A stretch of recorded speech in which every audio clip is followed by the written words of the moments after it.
You're listening to Radio Flange Goblet, and... Wait, you can't bring that in here, we're recording. Oh, them's my orders, Squire. Put it anywhere, Charlie. I think you are, boss. But we're on air. I'm sure your orders don't stipulate that you interrupt... Listen, I've got 15 other deliveries to make today, Chief, and they're going is slow thanks to that jackknife truck of wax limbs and Bella Hemberg memorabilia that is still clogging up the B237. What the hell is it, anyway?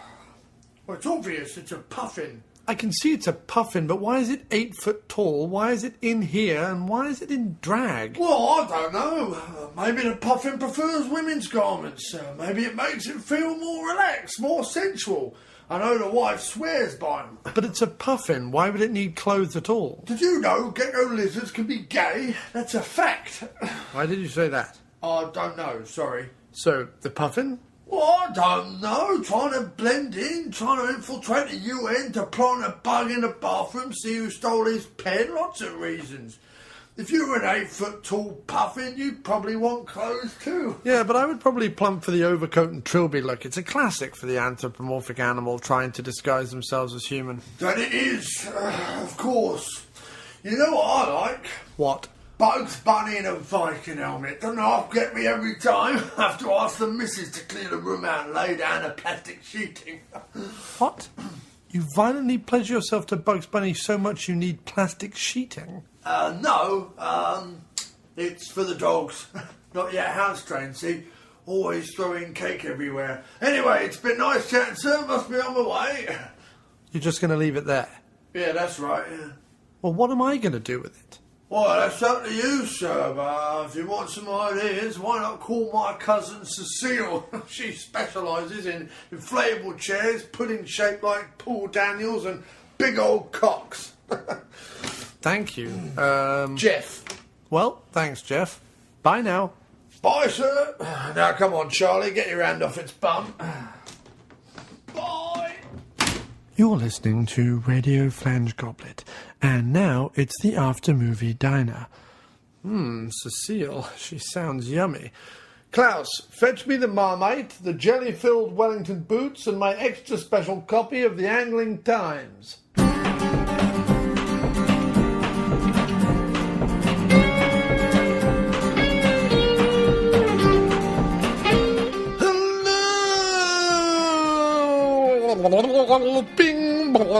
Bing, and welcome to yet another episode of the After Movie Diner. And what an absolute super episode we have for you this evening. Quite literally, a super episode. But before that, we've got some mail.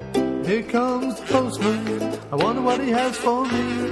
There's something in his big brown sack. I wonder what could it be. Well, I hope the bills it lacks and instead brings me some listener feedback, or maybe, just maybe, a big bag of crack. Oh, here comes the postman. I wonder what he has for me. Well, this week, looking in the mail sack...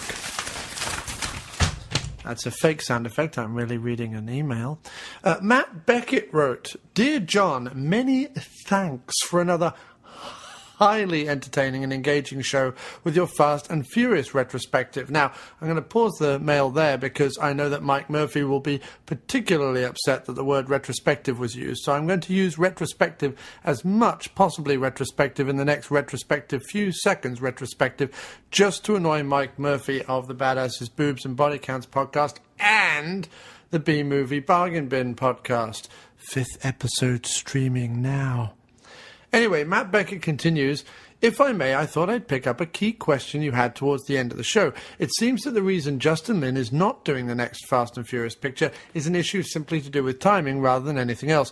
Reports suggest that he would normally expect to have 2 or 3 years to put together an installment in the series, but some other folks behind number 7 were reportedly hoping for a release next summer. That's the reason being given for why Mr. Lin has bowed out on directing this one. I personally think that's a bit of a shame. I'm sure the Doc does too. I wouldn't mind waiting another year if it meant that Mr. Lin was behind it. But anyway, Matt goes on to say, the filmmakers behind the franchise seem to have been very open about this. I've come across a number of reports from people asking about the director, for instance, and then he posts a link to Empire Online. For many, Justin Lin has gathered such a positive reputation from the work with the series that his absence from the director's chair this time around is certainly newsworthy. Many thanks again, John and the Doc, for another Diner retrospective show. He just said retrospective again. Mike is so far tearing out his beard. Quite right, too. He finishes, I look forward to you looking back again. Well, we are going to be looking back again this week with another fantastic show. I'd like to just make sure with one particular Canadian listener who felt the need to write down a review on iTunes, and I would urge everyone go write down a review on iTunes. I just want to make sure that I made the intro as obnoxious as possible and my English accent was nice and wispy for you. I do hope that came across, because I did try and make the intro to this show really obnoxious. And I know how you like that so much, Canadian listener, who goes by, I think, somewhere along the lines of a not very funny pun involving Chairman Mao. Anyway, thanks ever so much for reviewing on iTunes. I hope everyone will go to iTunes and review the After Movie Diner, whatever country you live in, and we will read them out on the show. Just please, in future, 5 stars or 1 star. 3 stars is, I don't know what 3 stars is. 3 stars is mediocre, and the show, look, the show is not mediocre, okay? The show could be utter crap, or the show could be amazing, but it's not mediocre. I really hope it's not. I hope it's not. If you know, I'd be really sad if it was. Anyway, coming up now is our conversation with comic book expert David DeMoss, all about Superman. But to lead us into that, Tinkler on the Ivories, Dr. Nick Consol, who's been on the show many times, has provided us yet again with some of his own take on the music of Superman, composed obviously by Mr. John Williams. And so we're going to begin the show and end the show with Mr. Consol and his take on the wonderful work of John Williams and the Superman themes.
Welcome back to the After Movie Diner. It's lovely that you could all be with us.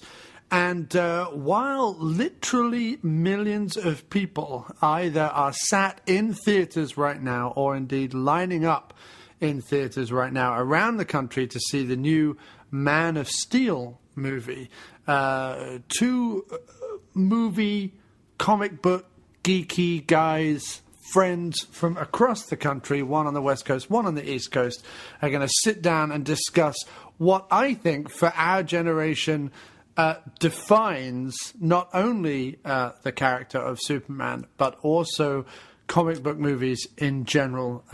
They are, as Bond and Indiana Jones and other such franchises, steeped in rose-tinted nostalgia. And I'm going to want to infuse this episode with as much of that syrupy goodness as possible.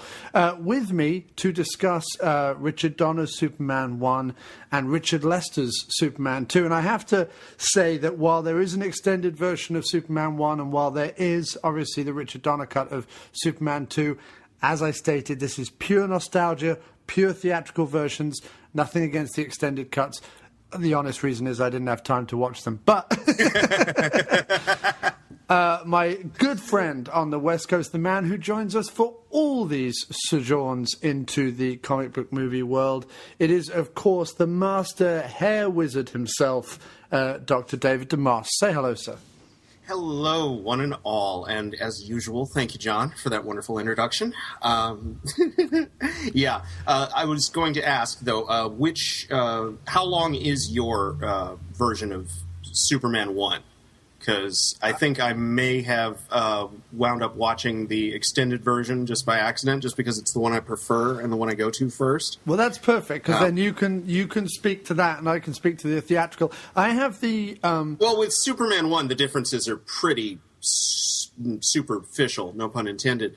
I was also going to ask about the Donner cut, because that's where things really start to crop up. Right, yeah. I assumed that you would have all that information. I personally have seen... Oh, of course. I personally have not... I've not seen the Donner cut. I only recently got the DVD tin box set with the Ultimate Collection, which has the 4-disc Superman 1 and the 2-disc Superman 2, and then the Donner cut 2-disc Superman 2, and then it has Superman 3, Superman 4, Superman Returns, and it also has Superman and the Mole Men, or whatever that George Reeves, what is considered the first feature-length, anyway, because I know there was a serial prior, but the first feature-length Superman movie, possibly the first feature-length comic book movie of all time. It played in, let's just say it played in theaters, but it was more like the pilot episode for the TV series. Sure, no, of course, that's how it was. This was, of course, that was the 50s when you played things in theaters to drum up interest for the TV series. Right, and also in the era of, obviously, serials and shows being broadcast in theaters. There was whole, hours and hours worth of entertainment. It wasn't just your A feature. You had, your newsreel, and you had your serials, your cartoons, and so on. So, but no, that's considered the first feature in quotation marks. But anyway, that's the box set that I have. And on it, it has the theatrical version and what is considered, I think, the 1999 extended cut. Am I right in that? Yes, the super special awesome one that they put together for the anniversary. Right. Yeah. So, I don't think I've seen either of the extended cuts, the first two. I'm strictly original theatrical represent. However, you will have seen all of them, so I expect you to pop in and out and say, well, this is where in the extended cut. Probably when discussing the first one, and I'm like, wait a minute, that's the plot? You're going to be like, no, because in the extended cut, there is.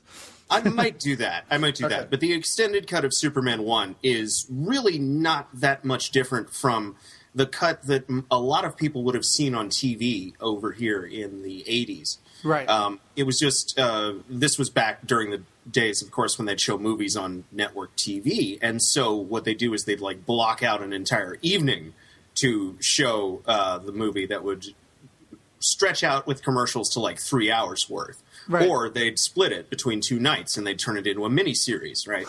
And so that's pretty much what the extended version of Superman 1 is. There's a little more to some of the action scenes. There's a little bit more of the Metropolis stuff. But it's, it's the same basic premise.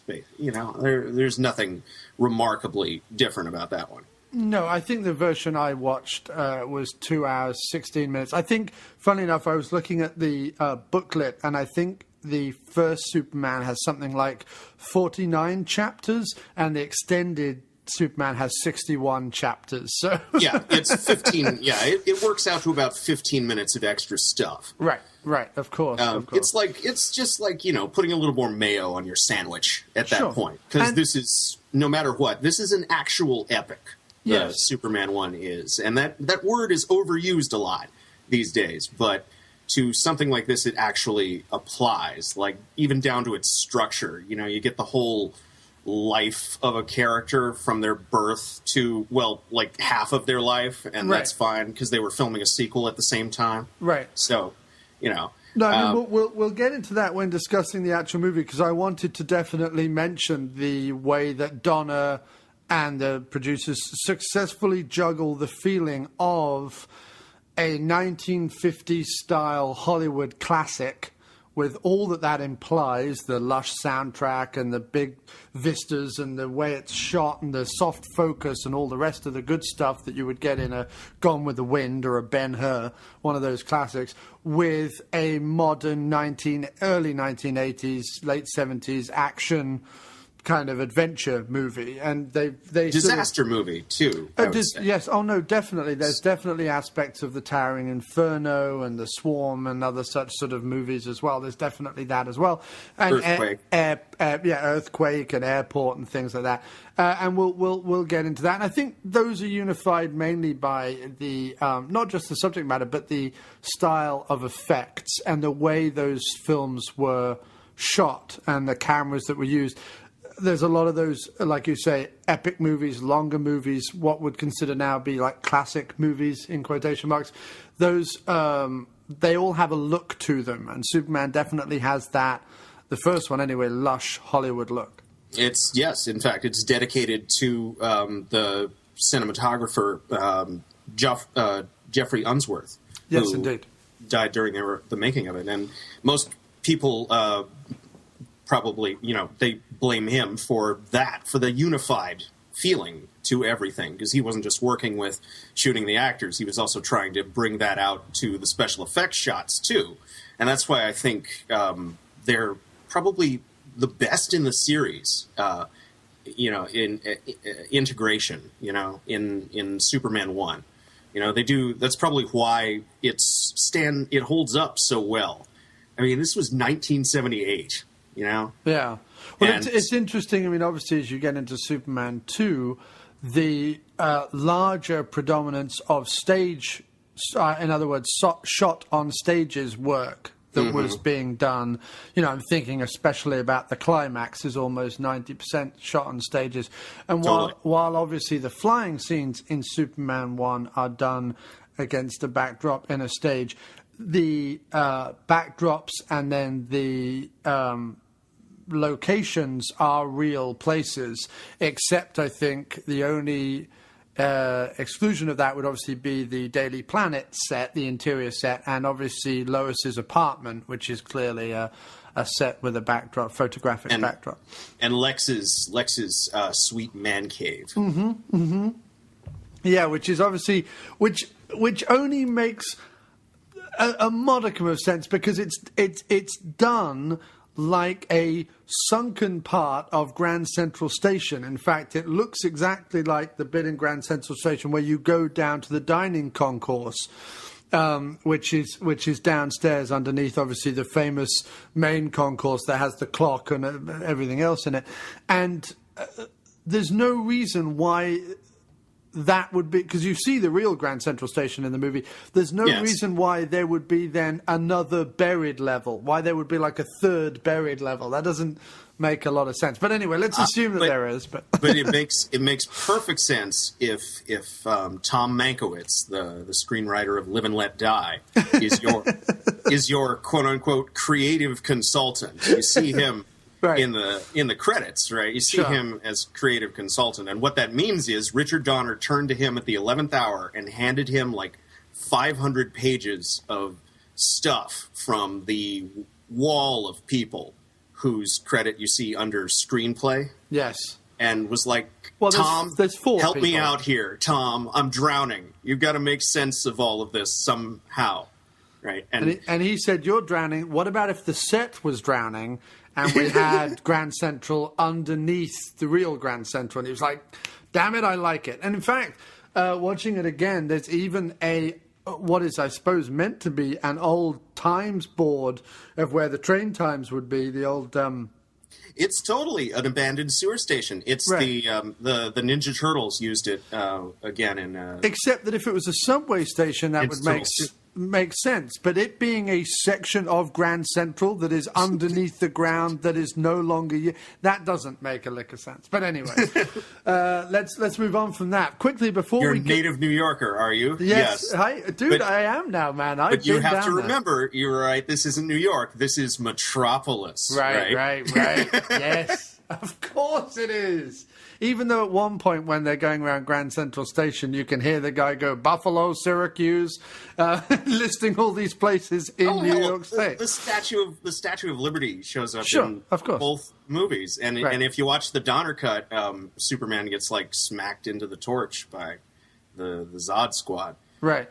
But anyway. Yes. What I was going to say is although we have obviously prefaced this, before we get into talking really in depth about the films and about the whole mythology and everything else, which I'm sure will come out, I did quickly, when I first got home this evening and before I had my dinner, write up online, while everyone is going mad over Man of Steel, I want to hear your thoughts on Superman 1 and 2 with Christopher Reeve. Recording in 90 minutes. Send us your questions and comments now. And because the internet loves a deadline and the internet loves a fervor, we got a lot of responses. So I'm going to read some of these out, and David's going to comment on some of these. And we're going to have just use this to bring up just a sort of 15, 20-minute discussion as we can. So first of all, on the podcast from the After Movie Diner page, which is facebook.com/After Movie Diner, Carlin Trammell from the Nerd Lunch podcast writes, Nerd Lunch is doing a Superman-themed episode that's coming next week in case you wanted to give us a plug. Well, there you go, Carlin. There's your plug. Also, I'll be looking forward to that. That's for sure. Definitely. They're three great guys over there, and I had the pleasure of guesting my second time on the Nerd Lunch show just the other week discussing action movies. So do check that out. There's your plug. Now we have a question from Chris Byrne, who's a regular commenter on my Facebook page and a damn fine chap at that. He says, "What's better?" I'll ask you, David. Fly around the world or super kiss?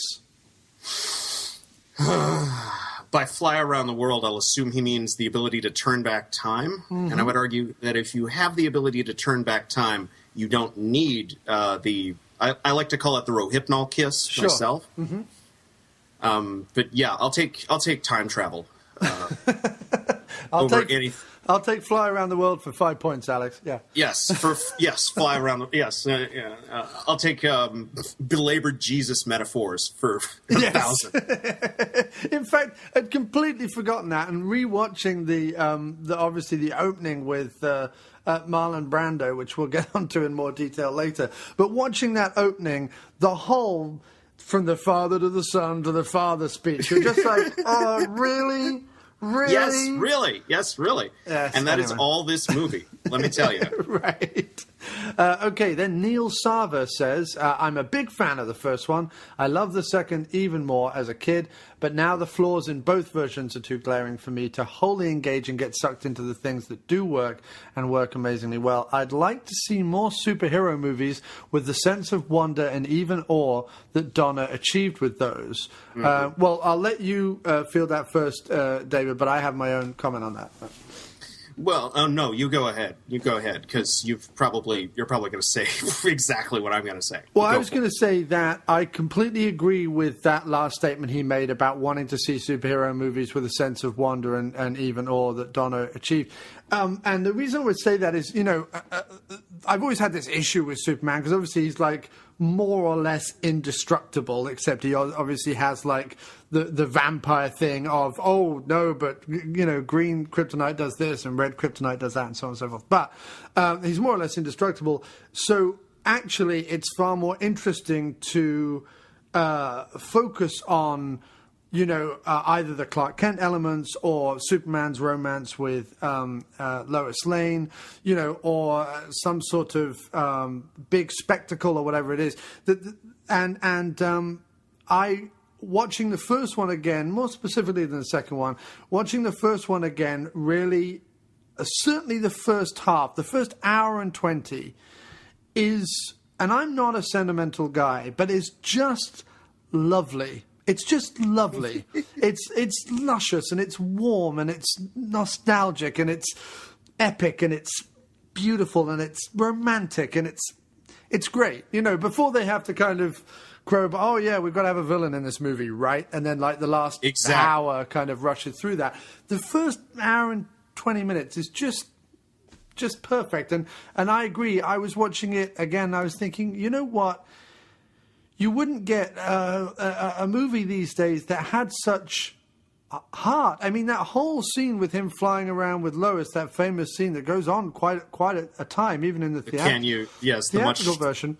Can you read my mind? Yes. Right, that whole bit. I mean, that's like Lady and the Tramp and the Spaghetti. Like that's like a classic, sort of classic, epic, you know, Hollywood romance scene, and it is to the credit of the crew, the director, and the actors that doesn't come over more mawkish and actually comes over as sort of genuinely affecting. Well, to me anyway.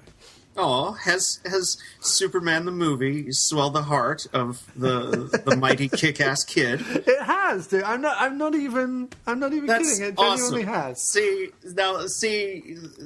just knowing that exists in the world, I don't give a shit whether Man of Steel is good or not. Just knowing that exists in the world, no sorrow will live in me as long as that great joy. Thank you, John. That's great. And I'm sorry, for me, the bit where he first turns into Superman, grabs Lois Lane, and then grabs the helicopter, and as he's flying up, the music kicks in. I'm sorry, man. I'm fucking 5 years old with my mouth open and my, you know, fist in the air, and like I know exactly what you mean. I know exactly what you mean. But these days, I marvel at the fact that that he can. When she asks him, wait. You DC at the fact. Let's not mention Marvel.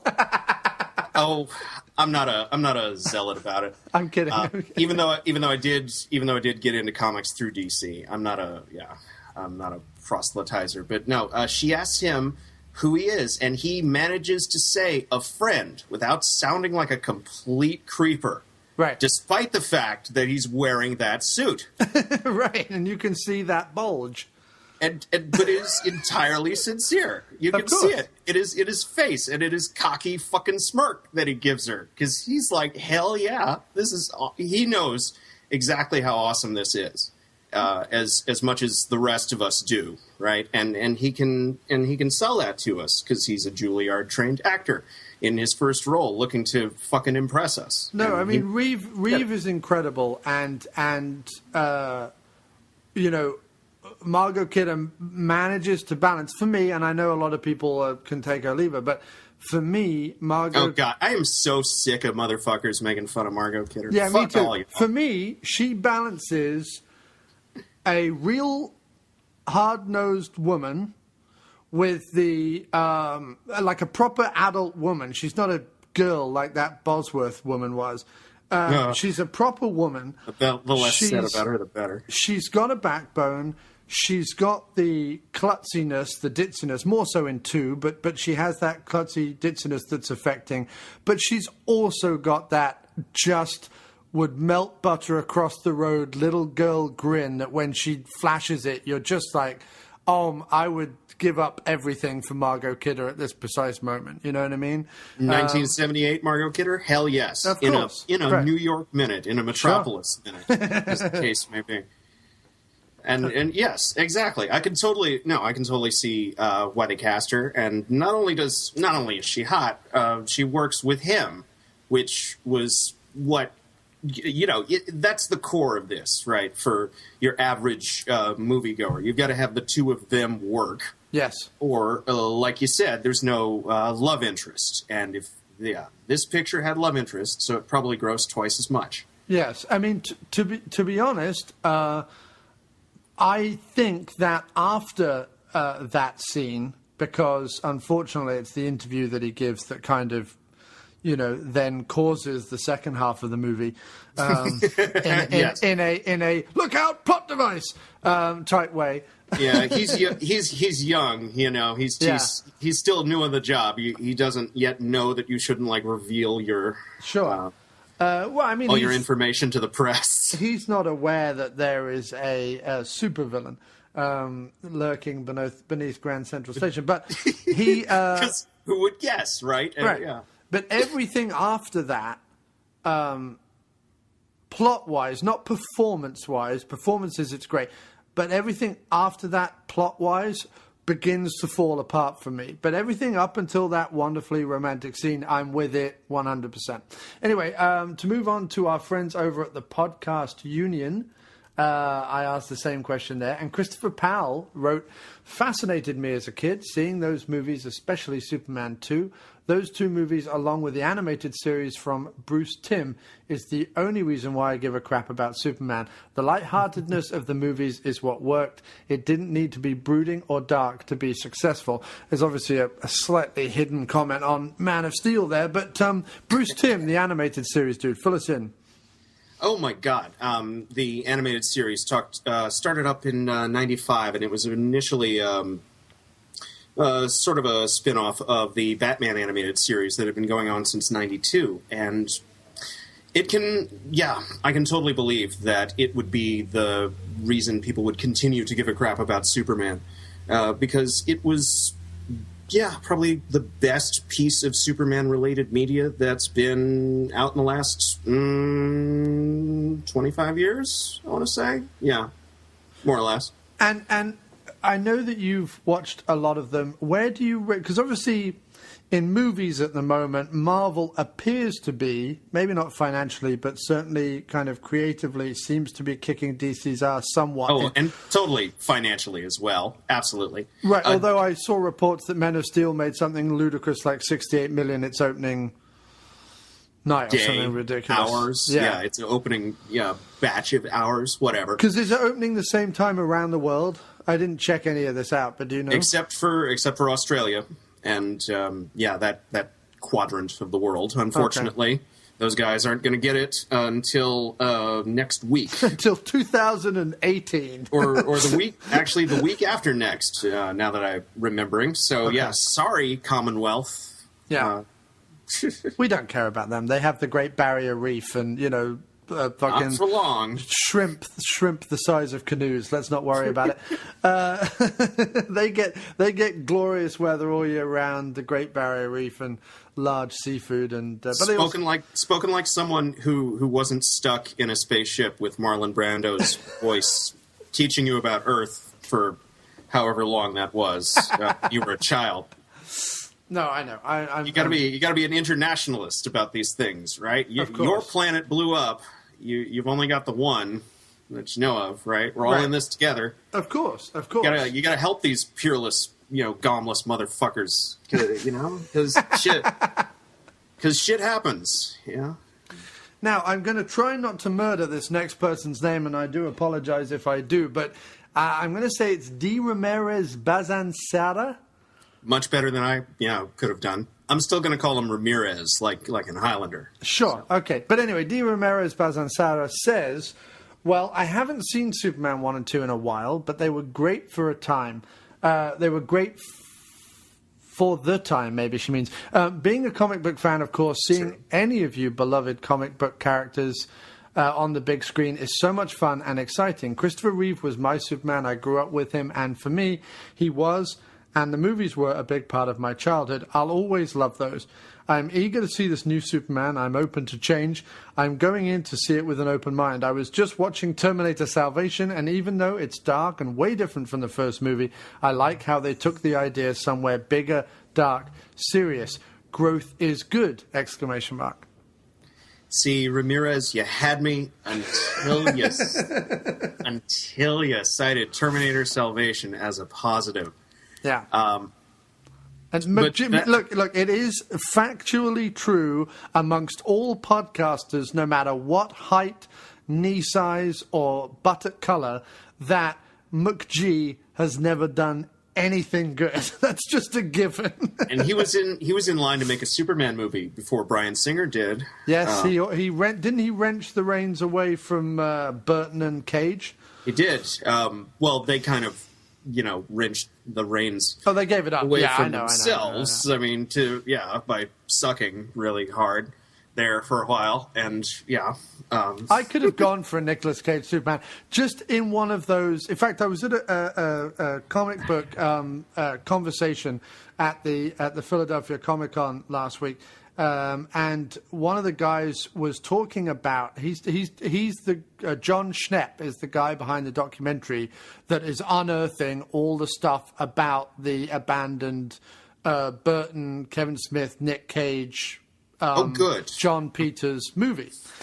And he was saying that. Yeah, and he was saying that there's a ton of scripts online for abandoned, weird comic book movies. Oh, there are. Yeah. There are so many. You go, oh, God, you could go crazy. And he was saying that while he's obviously is a comic book producer and director and various other things within the field and within the industry, loves all the stuff that's being done at the moment. He wishes, and we talked a little bit about this on our Do-It-Yourself Superhero podcast, but he wishes there was more of a sort of like underground movement of batshit crazy comic book movies being made to kind of offset the big ones, you know what I mean? That's pretty much how the comic book industry itself survives. Sure, right, exactly. And has survived all this time. It's the wave of the future, if there's to be any legs to this. Let's hope. Otherwise, we're going to get like the same cluster of 4 every year, and the same hipster assholes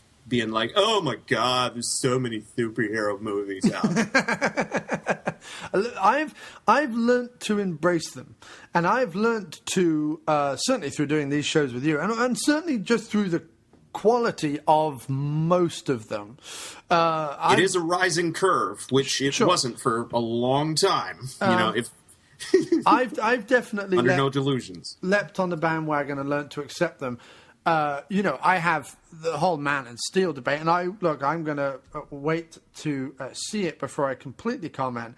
But the warning bells for me are Hack Snyder, the fact that it's, to all intents and purposes, and look, I'm sure they change enough of it, but to all intents and purposes is redoing the 2 movies we're talking about, because it's the origin story with, Ma and Pa Kent, and it's Zod as the main ending villain. So, to all intents and purposes, even if they tweak this here and change that here and move this around and paint it a different color, it's, they're still just going way back to the well instead of trying something new. They're the 2 big things that kind of go wah, wah, wah in my ear. There are little things like, why does Superman have to be dark and gritty and inward and morbid and whatever? That I'm not going to say too much, because I'll just accept that and move on. But my main problem with it is it looks on the surface to be a Hack Snyder redo, remake, reboot, whatever you want to call it. And see, from my perspective as a comic book fan, Superman has been through like 4 reboots in the last 10 years. But do the reboots always feature Zod as the main villain? No, though he has achieved an increasing presence in the comic book since about 2006, because the current writers and the current darling writers at DC Comics are very big fans of these 2 movies. Right, and everyone who's now a professional, because they're all in their either late 20s or early 30s, grew up on Zod, but I would argue Terrence Stamp. So we'll move on. In fact, that ties in nicely with our bearded brethren, Gary Hill, who runs the Cinema Beef podcast, which is fantastic. You should be listening to that if you're not. He writes, Superman 1 and 2 were and always will have a special place in my rotation. The effects and score still hold up today. Reeve is great, but I can take or leave Kidder. It's always great to see Sarah Douglas. Plus, you've got the great Terrence Stamp as Zod, who delivers some of the best lines. As far as Hackman goes, I love the portrayal of Luthor, but for some reason I loved Ned Beatty as Otis a little bit more. Wow, I am rambling. I'll go out by saying the Donner cut of Superman 2 is the better film. Thanks, my brother of the beard. Do you have any comments on that, sir? I'll say I like the beginning of the Donner cut more, and honestly, the ending of the Lester cut shakes out to be more cathartic, more satisfying. I don't know, though. I have problems with both of them, but we can get to that when we get to that. But yeah, I just like to thank everyone for chiming in, and it's an interesting range of responses here. It much is different from what I've usually experienced among, let me say, Superman's comic book fandom. Yes. You'll be pleased to know that Ramirez cuts back in and says, yes, the score, ! Timeless. And it really is. I mean, it's one of Williams's best scores. It's lush and fantastic and classic and, pays homage to the 50s feel that Superman, had obviously in the Golden Age. So Bob Snyder then goes on to say, I loved one because it was great for the time. It was just beautiful seeing a superhero on the big screen. But it was flawed like most Superman movies. The lack of a bad guy that punches. To fix that error by adding 3 super bad guys. Luthor is great comic book villain, but his lack of fighting hurts him in the movies. Movies are about punching. Now, while I understand what he says, as a devotee of Mr. Seagal especially, I do know what he means. And this is why Lex Luthor has so many giant robot suits in the comic. I understand that, although the way that Reeve portrays Superman, he's not someone who's necessarily going to throw the first punch. So I don't know that Luthor necessarily has to go around punching. But that's just my take on it. Mike Murphy, who obviously co-hosts the B-Movie Bargain Bin with myself. I question the seriousness of that because, there's a lot of... that's become like its own... I hope it's become a joke by now. Because it really is the most superficial, meat-headed thing you could possibly say about Superman. I think old Bobby Snides is just being a little snide. I think he's literally just having a bit of a laugh at our expense, and that's fine. I was yes, of course you were. You set him up, I knock him dead. Mike Murphy, who co-hosts the B-Movie Bargain Bin podcast with yours truly, and also hosts the wonderful Badasses, Boobs and Bodycounts podcast by himself. He writes, both fun to watch, with the second really making use of modern day special effects. We really get to see what S can do in the second film. Still, and though they're somewhat dated, they're a blast to watch, and dare I say, the best representation of the comic book hero to date.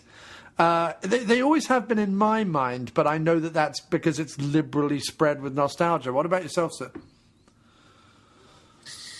Well, I'm not even sure what that means. I mean, like, which comic book hero are you talking about? And, even then, it's...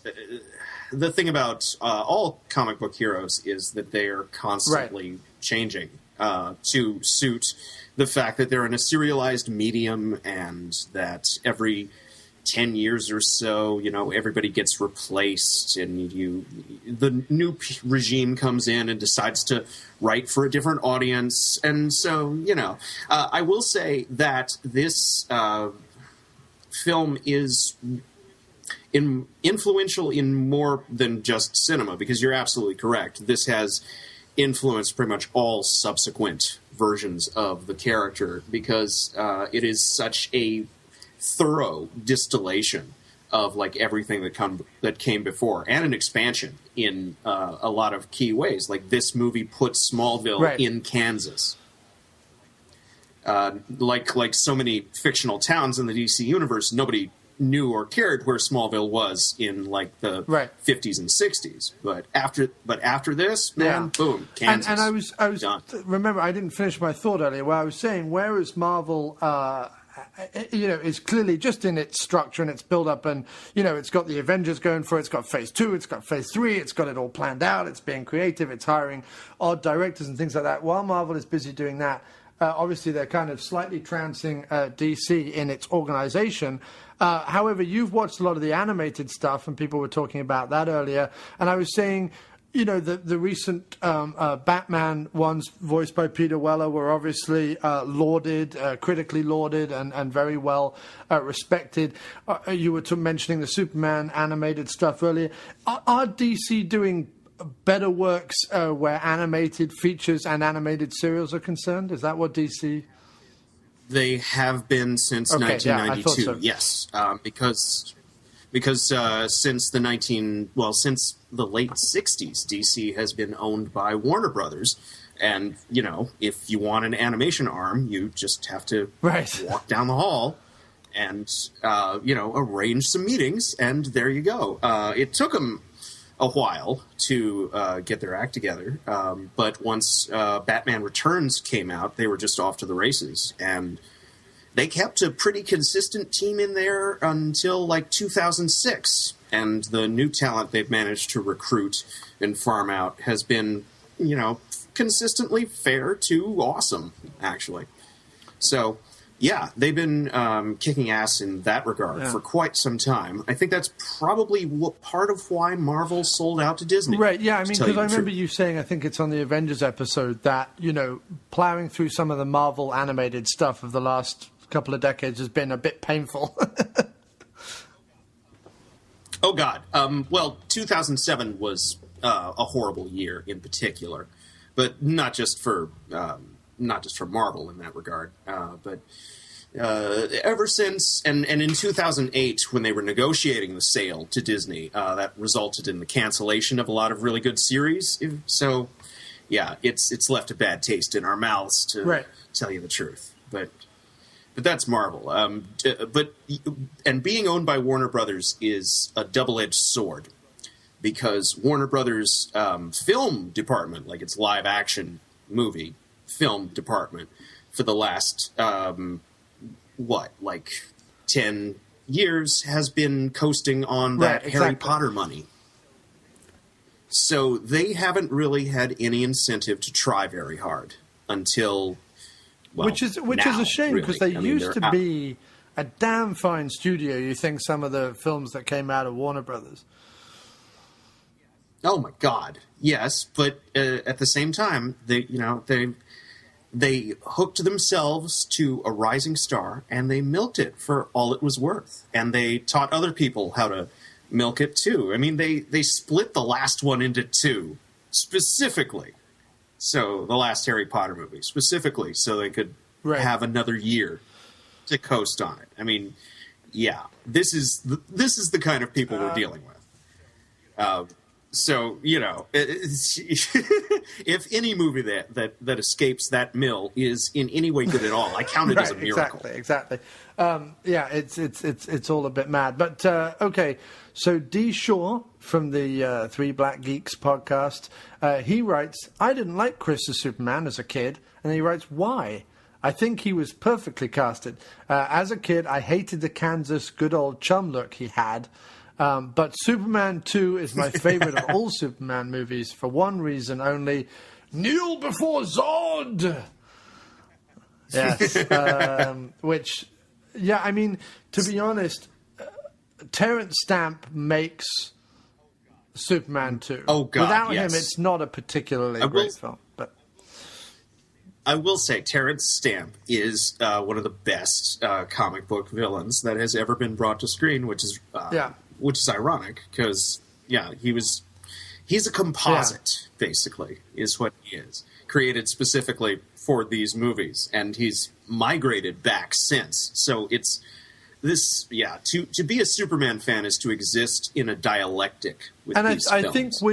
I think Michael Shannon has been very clever of late of making himself, you know, the cool, funny, quirky, weird, dark, awesome guy du jour, you know what I mean? Cropping up on Funny or Die, and, you know, singing Bon Jovi songs online at the premiere, and various other stuff that he's done, so that when people go into the thing, they're filled. I mean, obviously you've got Broadway Empire, and he's done a great turn in I'm going to forget the name of that movie now that's just come out with him in it. But, you know, he's been doing some great, weird, dark, oddball turns in some great television and movies lately. But ultimately, he's been on the publicity trail, basically going, you know, love me, I'm awesome, so that when people go into the theatre to see him play Zod, they're filled to bursting with goodwill for Michael Shannon, so that the whole Terrence Stamp thing doesn't, you know... See, this is why I completely avoid everything to do with movies like this. I did the same thing for Superman Returns, and I'm doing it for Man of Steel. I am in complete lockdown I do not care. I am going to go in there, letting that thing speak for itself, and see just what I've avoided all the trailers out. except ones I happen to have caught while actually in the cinema, and I can't kind of look away. Same here. I've been seeing that. I've been seeing that thing since the 50 trailers that they've put up online and the behind-the-scenes thing, Warner Brothers needs to stop doing that. They did the same thing with The Dark Knight Rises. They need to stop doing these 15-minute making-of videos that they put out there that has, like, you know, a ton of footage from the film. And But John, they made whenever they do, their movie makes billions of dollars. I know. Okay, fine. I mean, I don't watch any of that stuff, but I have been aware because of who. I mean, shit, Amazing Spider-Man put out the entire movie, and it still made enough to get a sequel. Completely. In fact, I think I made some fatuous comment earlier last week. I was like, I'm so glad Warner Brothers have done the generous thing and decided to post Man of Steel online for free in 45 individually labeled parts, so I don't have to spend money seeing it in the cinema, which is my, facetious way of talking. But I'm waiting for somebody to staple them all together, they did with Spider-Man. What was I going to say on it? No, but I am aware that Michael Shannon in particular has cropped up, and I haven't watched a ton of them, but he's been popping up in my Facebook feed and my Twitter feed, just people like posting stuff about how cool and funny. And it was like when people found out that John Hamm had a sense of humor, and all of a sudden, like, his popularity rose tenfold, or the fact that Alec Baldwin had a sense of humor and suddenly everything was forgiven. It's like that, and Shannon's gone out of his way, and I think it's because if you're living under anyone's shadow, you don't want it to be Terrence Stamp. You do not want to be living in that shadow, my friend. You do not. At this point in day and age, with us 30-somethings, all with our nostalgic love of the bearded British man. That's what I mean, in this role. Specifically. Because he is, no matter what other movie I see him in, he's always Zod to me. It's really, it's probably... It would have probably been irritating. Especially in the limey. Tell him I'm coming! That's great. Anyway, Eric, the last one from the Podcast Union. I'd like to thank all our friends and brethren at the Podcast Union. Eric Bergstrom writes, Superman is, was, and always will be my number one. Yeah. In spite of growing older and becoming more jaded like perhaps a Batman might, I still believe that Superman is a timeless superhero and the one that best represents the good in people. He's that side of mankind that best represents the Samaritan, coming together and helping when things go bad. Whereas a Batman character, although cool in his brooding, is the side of mankind that shows our selfish nature and doing things we perceive to be right, even though sometimes they aren't. After all this rambling, I have to say that Christopher Reeve movies introduced me to Superman and will always be the defining role for how the character should be represented. Should be, using that word should. It's a dangerous word to use, but yes, I'm almost of agreement. He says the new film, though it may have great effects and a more grown-up story, won't have the same score, the same comedy, or the same message. Well, we don't know. We haven't seen it yet. But yes, no comment on that. But I will say that that's he's got it. And I was as dangerous as it is to use the words should be. I have to agree with him. I mean, I think Reeve is phenomenal in these films. It doesn't matter the quality of the film, 1, 2, 3, 4. He is not helped by any particularly great scripts. None of the film's scripts bounce off the page with Luthor gets some amazing fun lines that Hackman chews up and spits out with relish, but he does, and there are more of them in the extended cut. But Reeve, especially when he was an unknown, had to exist purely on everything he personally could bring to the role. You can only, especially with the effects the way they were, you can only let the effects do so much at the end of the 70s and the early 80s. It's really got to be him that sells it. And there's an amazing part where in that first montage, after he saves Lois and reveals himself as Superman, there's then this kind of a day or a night in the life of Superman where he goes around like saving a bunch of people and getting cats out of trees and saving the president in Air Force One and a bunch of other stuff. And there's this, and this is what I mean about the actor having to do it. There's this amazing bit where you see the camera is obviously pulling along through the night sky, and Superman rolls up into shot, and it's before he puts his arm out iconically in front of him. He's got both his arms behind him and his shoulders, his rounded shoulders out in front, and he rolls up into the scene, and Reeve is just like scanning the ground and whatever, and it is a hair on the back of your neck goes up, awesome, I want to be Superman, spine-chilling moment. And that is the performance. It's because the backdrop is nothing. The backdrop's just this like black whizzing past thing. It's nothing. It's not even the lights of the city or anything.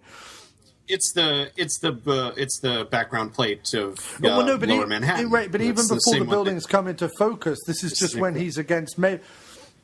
Oh yeah, it's just black, right? Because it's the sky, and then you realize that and then it rolls upside around. down. It rotates, and then you can see obviously the lights of Manhattan, and he's obviously flying over the East River and so on. But it up until that point, it's like they're filming him like a fighter exactly, plane, and then almost. he gets lit up red and white and whatever, but from the lights of the city. But just that bit.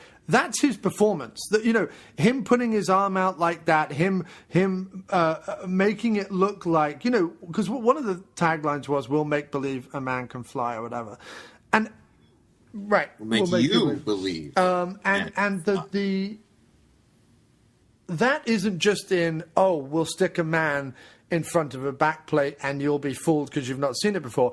What that is.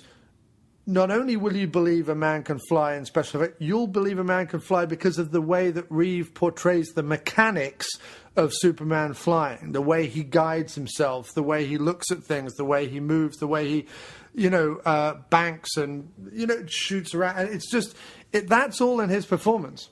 And the way he shakes the cop's hand when the cop comes up to him and is just and the way that, like you dumbfounded. say, he can say very, sentimentally sincere things like "I never tell a lie, Lois," and I never lie. Right. And I'm here to fight for truth and justice. And he can the say American it without way. any smirking, irony, or tongue in cheek or anything. He just says it straight. And boy, do you believe the blue-eyed, square-jawed, 6'4" gentleman. So yeah, I mean, I have to agree. This episode, like I said at the beginning, is going to be nostalgia-drenched and is going to be just me praising the performances more than anything else, and I think Donna's direction, but initially the performances which more than make these two movies. Now, going over 100%. To my Facebook page now, we got a bunch of silly responses to this. Carl Polling says, "Who watches those two? It's all about Superman 3. I said, well, thank you, Carl. Very constructive. Lewis, your partner in the Traumatic Cinematic show, he said, Mr. DeMoss is a one-stop shop for this. I was like, way ahead of you, Lewis. I've already co-opted him. I don't do a comic book episode without David. He has to be on the show. Scott Toomey says they're awesome. Done. Now, I happen to know that our pal Toomey has been itching like a bedbug to fucking get to Man of Steel. He is all things Superman. I mean, he is insanely souped up to the max, and he had a countdown on his phone as to when he was going to see it. He got excited that Walmart was going to be screening early free screenings of the movie on Thursday at midnight. So, or no, I think Thursday at 10 even. I think because I think he's lining up for it now as we speak. So, yes, he is happier than the proverbial pig in poop. So he's very excited. What else have we got on here? Lewis says something about whenever I think of super, I think of poultry, and then posted a super chicken thing. Don't know what that is. Douglas Tilley does ask a question. I'll ask this of you, David, because I've talked way too much already. But which cut of 2 do you prefer? And what the hell is up with the Saran Wrap Superman logo? That was mildly inconvenient. Yeah.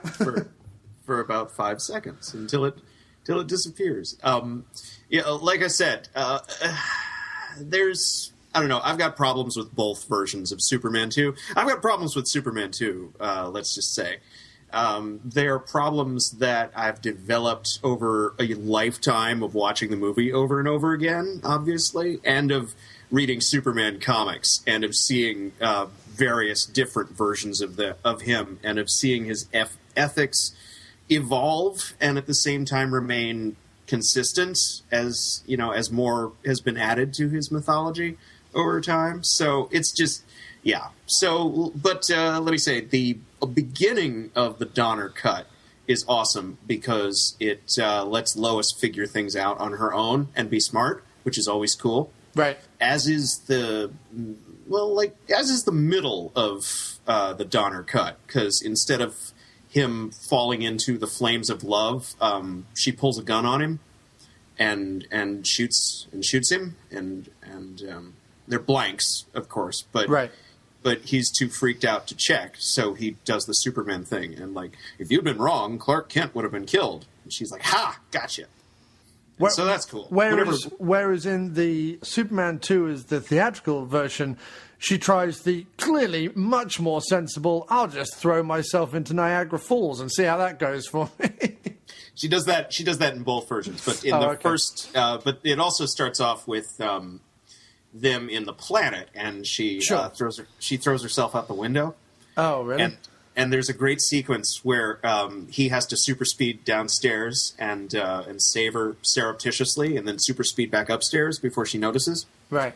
And it's that part's pretty cool because that's pretty much their entire relationship from the 50s to the 70s. Right. Because Lois pretty much figured it out in the 50s. She just kept concocting all of these plans to try to prove it, or try to get him to admit it, or try to get him to marry her, or, some combination of all three. Yeah. And I just thank God for this movie because you're absolutely right about Margot Kidder. She brought a much more coherent modern Lois Lane. We used to be able to refer to it as having spunk. We still can, I think. We can take the word back. Language is alive. Let's do that then. Let's refer to her as having spunk and verve and vim. Well, and you're not the first person I've heard to refer to Lois Lane as a spunky brunette. Right, exactly. It's absolutely apt because she's supposed to be, but not enough people watch romantic comedies from the 40s anymore, particularly the ones set in newspapers.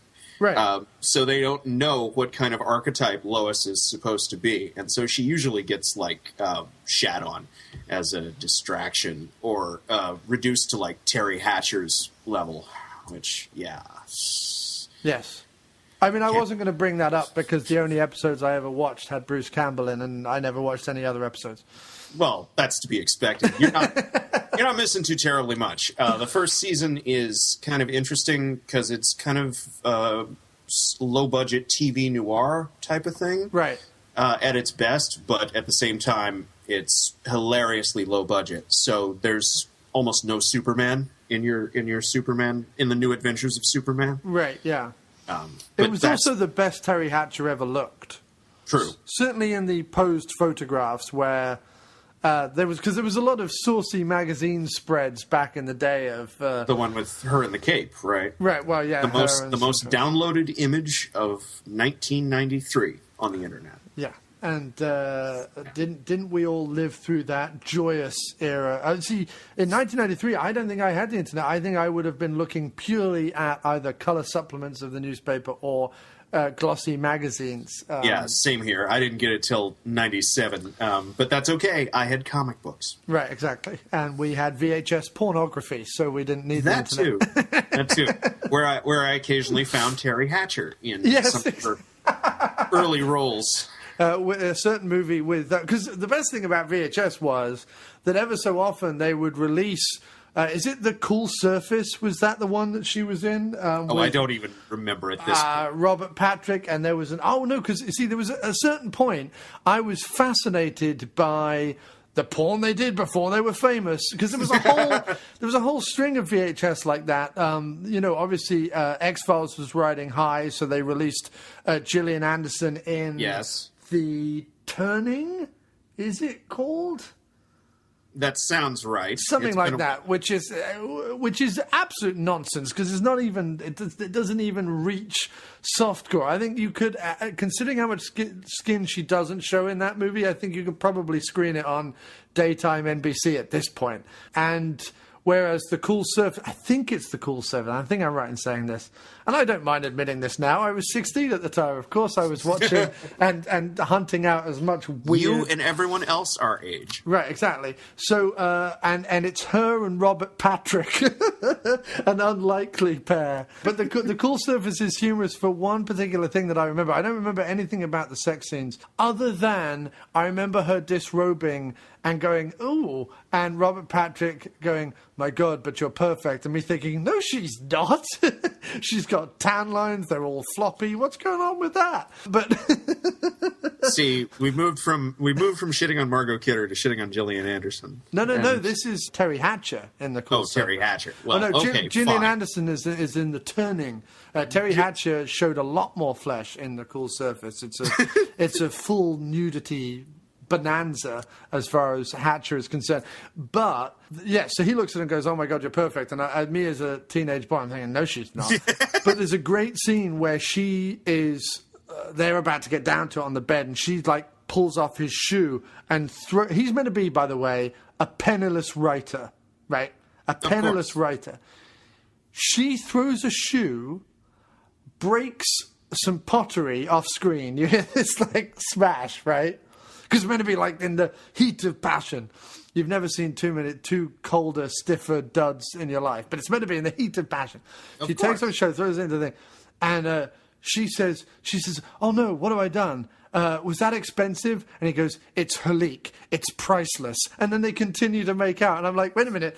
Penniless writer has Halik, doesn't mind it gets smashed to smithereens when he's going to have sex with this, admittedly attractive facially, but physically not all there, It always makes me laugh, that Seinfeld episode where she's like, yeah, they're real and they're amazing. Because I'm like, I've seen them, love. They're not amazing. They're okay, but they're not amazing. So that's our little diversion into the wonders of the movies that would crop up on VHS, because that would say on the front of them, featuring Terry Hatcher, naked, from TV's Lois and Clark. Lois and Clark, yes.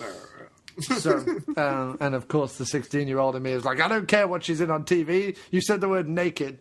Well, it could be worse. Apparently, no, I'm not going to tell that story because it involves Smallville. Never mind. Oh, okay, fair enough. The fans know what I'm getting at. Did someone in Smallville do a Nookie movie then? Yes. Okay. Yes, actually. Yes. So in between going to prison for various things. But good. That's a whole other story. Hey, listen, my man Stephen Fry's been in prison, and if he can bounce back to become the national treasure that Mr. Fry has become in my native land, then anyone can. So let Mr. Fry be a lesson to you.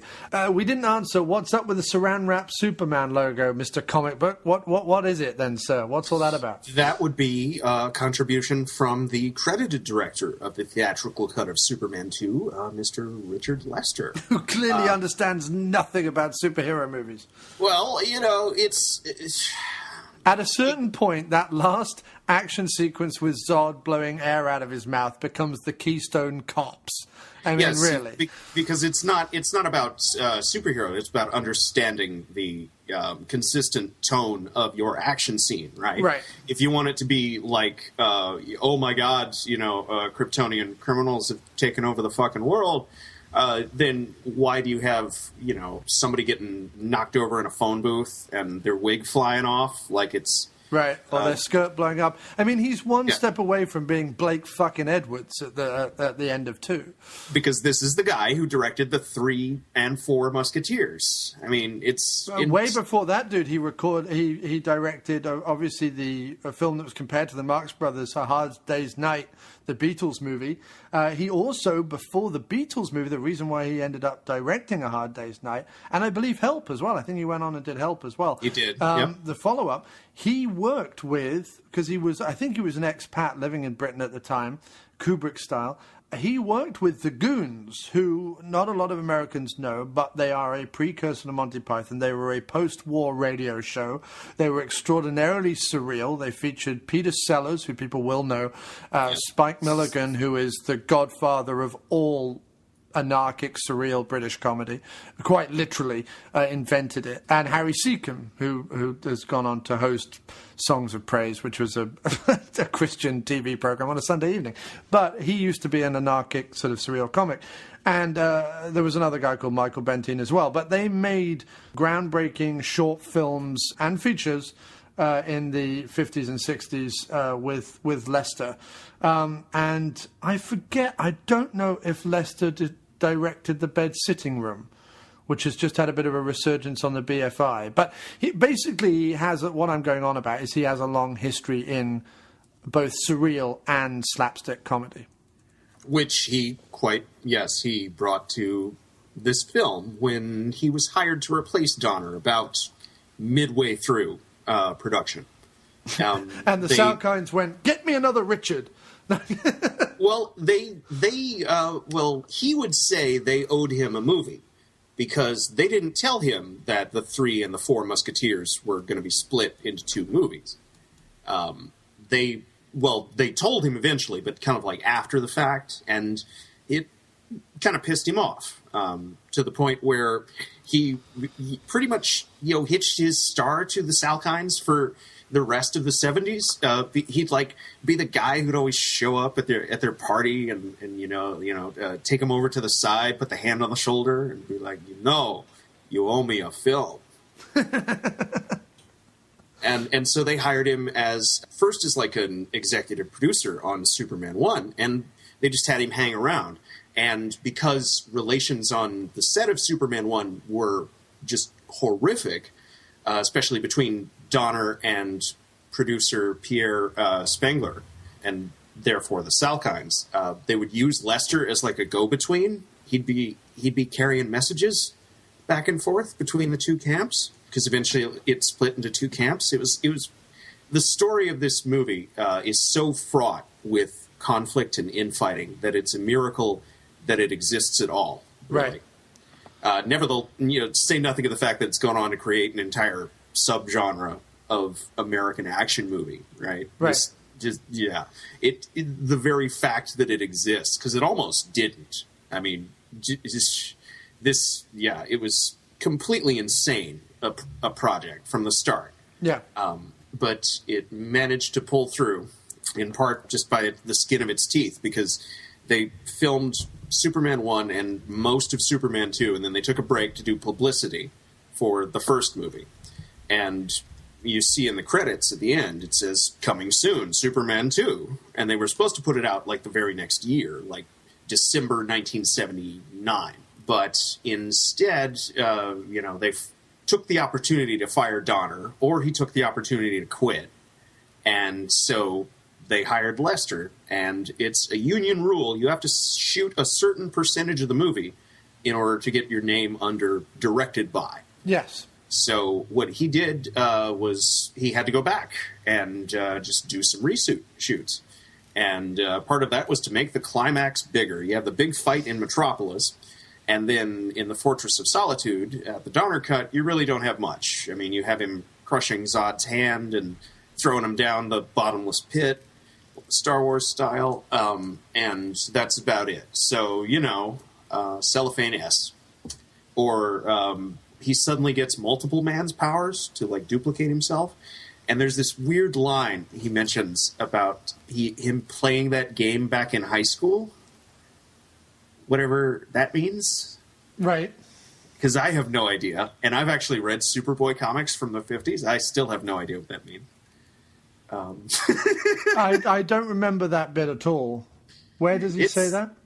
He splits himself into multiple parts or multiple like clones. No, I remember in the Fortress of Solitude, right? Where So I always assumed they were like holograms that the Fortress could make, but that's just me assuming. I have no idea. Right. You know, I don't know what the cellophane S is either. It's just kind of there. I don't know what the telekinesis beams that Zod has and his crew have at the time. I don't know what that's about. That just happens. You know, this is a continuing problem with Superman. This power creep, right? Yeah. People say Superman's invincible, which is sometimes true. But what happens is every once in a while, somebody will get a bug up their ass and be like, "Okay, I'm gonna reboot Superman. I'm gonna dial his powers back. I'm gonna make him vulnerable to this, that, and the other fucking thing, whatever." Right? Mm-hmm. And what happens is that guy always gets fired, and somebody else comes along, and they always decide to keep giving Superman extra powers to just get him out of trouble more easily. Because that's always easier than coming up with like actual solutions to right. That's the always drama. That's always been my problem with comic book movies, but Superman movies in general. Yes. You know, and that's why I say that the success of the first two, the ones we're talking about, is the fact that, you know, Donner shoots the hell out of the first one, and Reeve and Kidder and the subsidiary cast act the hell out of the first couple, and it just about papers over the cracks that there is a big glaring problem with all these, and that is, like you say, let's just invent shit so he can get out of shit, even though the shit we created in the first place wasn't particularly strong to begin with. You know, the whole plan that Luthor has to create Arizona Bay, essentially, which is a Bill Hicks joke for anyone who's a Hicks fan out there, who always wished California would fall off into the ocean, you know, is tenuous at best and doesn't make a whole lot of sense. You've got to admit, one Bond scholar to another, that this is a proper Bond villain plan. Oh no! I was about to say that, you know, Lex Luthor is completely and utterly interchangeable with, you know, any of the Bond villains, but specifically Blofeld. Oh, absolutely. What with the bald head and, you know, the he's a little bit more vain than Blofeld. Sure.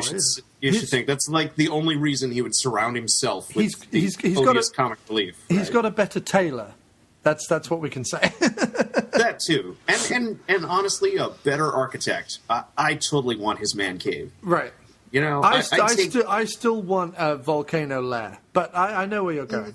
Well, there's too much space, though, man. You get his subway. That subway lair, man. It's cozy. It's got its own pool. You know, you got the big home theater set up all ready to go. Shit, and you got in the extended cut, you've got all your necessary death traps guarding the various entrances that Superman has to go through, so we can get another excuse to see all that again. Yes.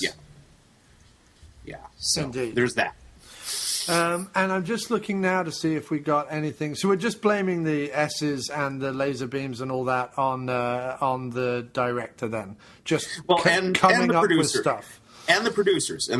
I don't mean to... the Salkinds definitely deserve some blame, because that same kind of thinking pretty much ruined Superman 3 and Supergirl and Superman 4.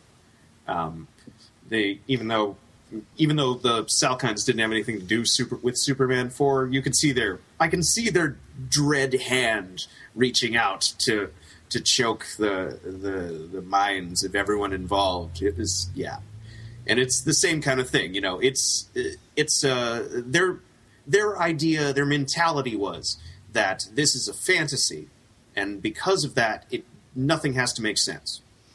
We got one more comment on the Facebook page just minutes ago while we were talking.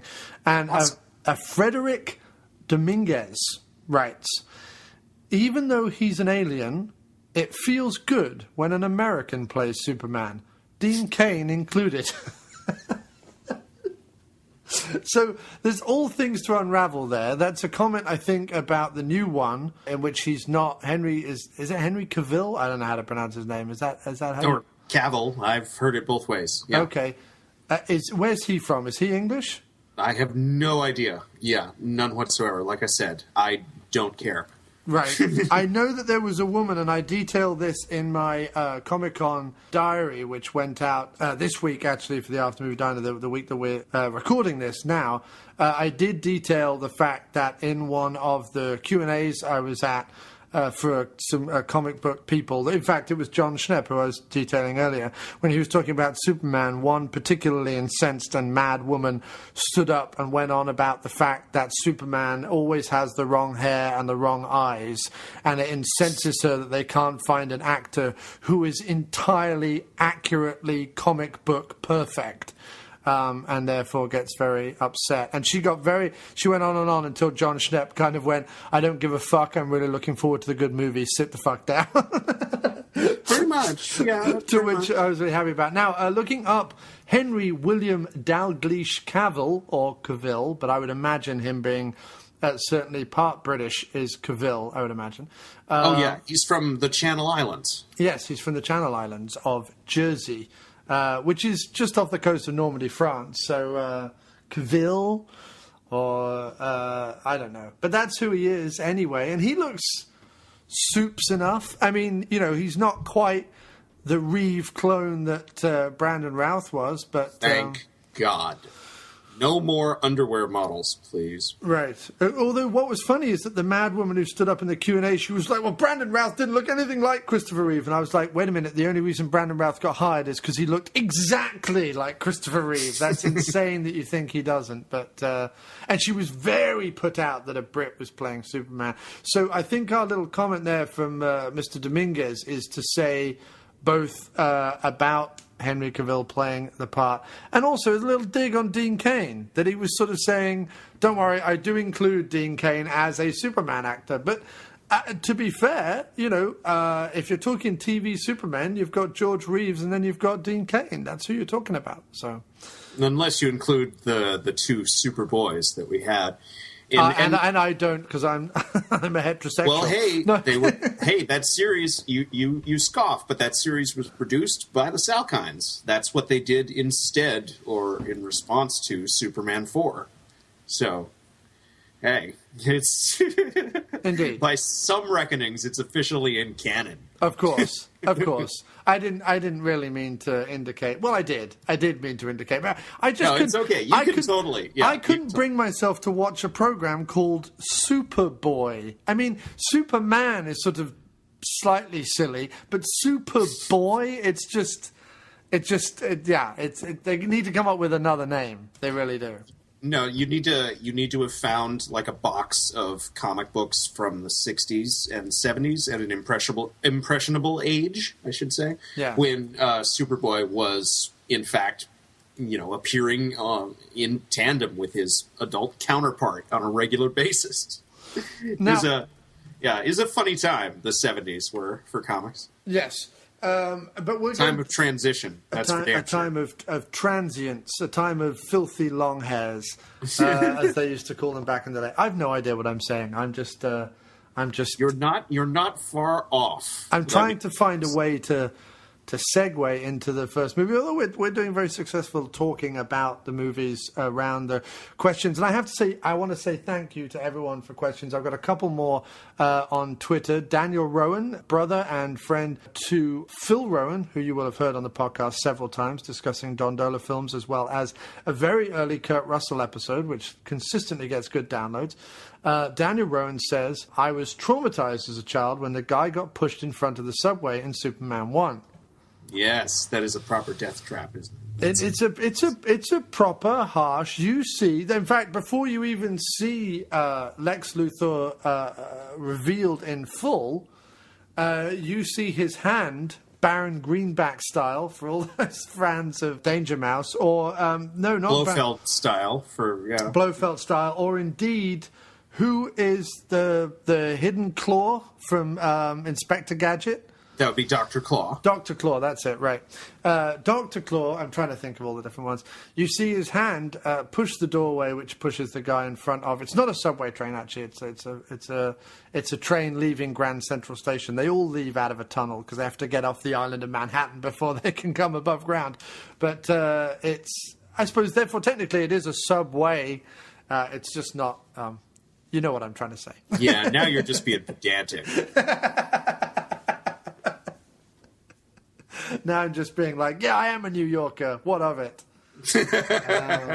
In fact, it was very sweet because when I first came here, I asked a guy who'd lived here a long time, although it was from Ohio, how long you had to live here to be considered a New Yorker. And he was like, 10 years. So, yeah, 10 years. And he's a bit of a pretentious fuck, to be honest. But he was like, oh, well, you have to live here 10 years. And I asked an actual New Yorker who's been here several years. And they were like, well, I don't know, like a year. Like once you've lived here a year and you've staked your claim in your own corner of the town, you're a New Yorker as far as I'm concerned. So I have it, considering I've been here 4 years in the same apartment, I have it on good authority that I can claim to be a New Yorker from a guy who grew up within the 5 boroughs for his entire life. So, though it's interesting that the first person you was Ohio. Superman's creators were from Ohio. Right, and who ever thought anything good would come out of Ohio? Shit, they got like 5. Well, okay, they got like 5 presidents of the United States. Is the old, grade school civics answer to that? Right. Okay. So I don't know anything. Yeah, I don't know any actual things, but no, Superman. So Superman and my buddy Kirk Howley from the Schlock Treatment podcast. Let's not. Okay, yeah, let us there not we go forget. too. That's 2. So that's 2 right there. No, that's true. That's true. That's Ohio, about it. You have justified your existence. To this invading Brit, which I'm going to continue to be. So end of this native-born son of Missouri. Indeed, yes, indeed. Both of us now living in other places and enjoying it immensely. Very much so. I was going to say, did you notice what I always like about Donner's movies? He always sticks in there those familiar faces. And I was going to say, did you notice early on in Superman 1, Captain Ed Murphy, or at least a lower tier detective version of Captain Ed Murphy from Lethal Weapon, crop up in Superman? In fact, to do with that subway death scene. I did not. Is that him? Not the dude who dies, but the dude who he's with in the car, when they see Ned Beatty crossing the road, and they're like, oh, maybe he'll lead us to Lex. How they know, we don't know, never explained. But anyway, he goes, maybe that guy in the straw boat will lead us to Lex. So, and they follow him. The dude with the very 70s hair in the blue suit talking into the oversized walkie-talkie in the car. And then the guy who discovers his partner's hat on the rail line after the death. That is the fledgling Captain Ed Murphy. And let me just see whether he's even credited. He's credited as just Officer 1. I like to believe it's Ed Murphy back in the day, before he moved out to L.A., before he lost his partner in New York, moved out to L.A., became captain and went, Riggs, Murtaugh! And spent the rest of his life doing that. Every time he yells at them, this finding that hat flashes before his eyes. Right. He yells because he can't stand to see any more cops die like his partner died in the Metropolis subways. Yes, see, I like to believe that's true, and he's played by the. If that's the case, then that would mean that the Lethal Weapon movies would be in canon with the Superman movies. And why not? Why not? Why not? Let's live that dream.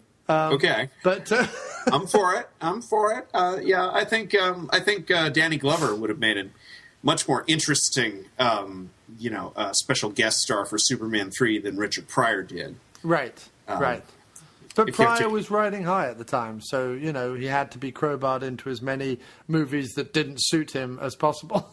Absolutely, because what else do you do with comedians except overexpose them until people get completely fucking sick of them? Not only that, what else do you do with African-American comedians in the 80s when they really don't know what to do with them at all?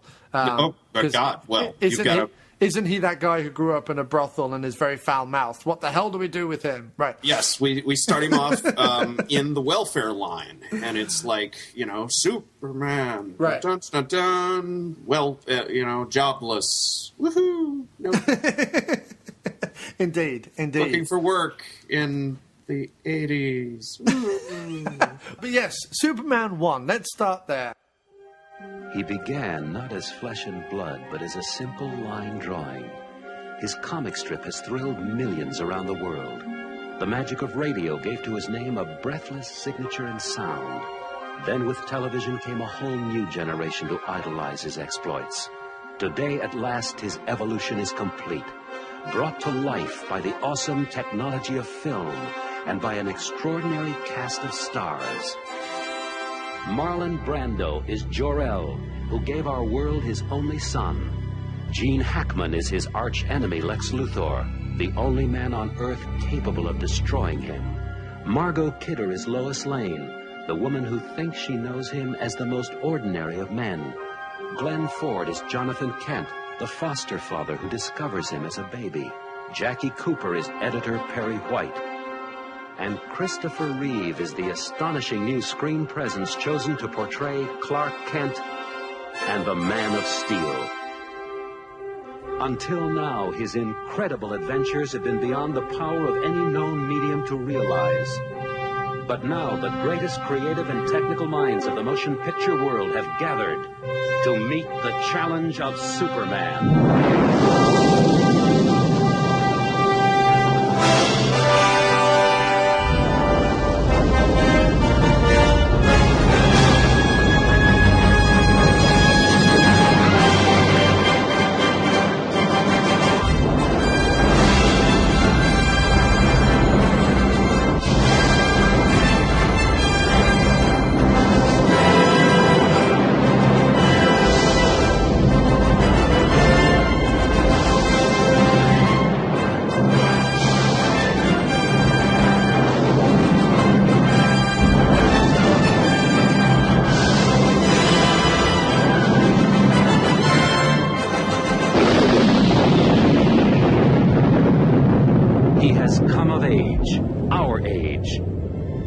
Superman brings you the gift of flight.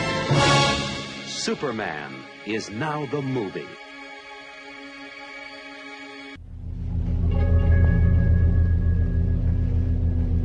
My friends, I'm not given to wild, unsupported statements. And I tell you that we must evacuate this planet immediately. Jor-El, be reasonable.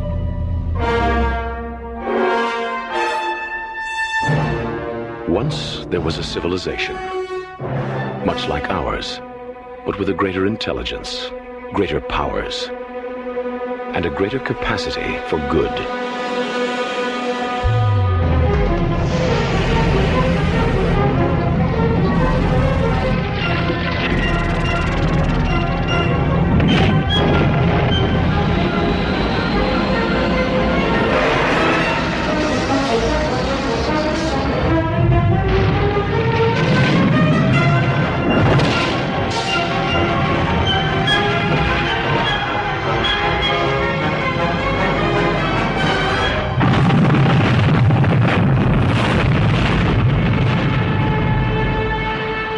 Tragic moment, that world was destroyed. But there was one survivor.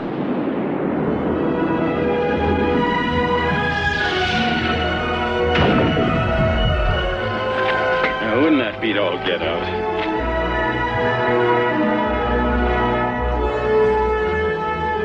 Because of the wisdom and compassion of Jor-El, because he knew the human race had the capacity for goodness, he sent us his only son.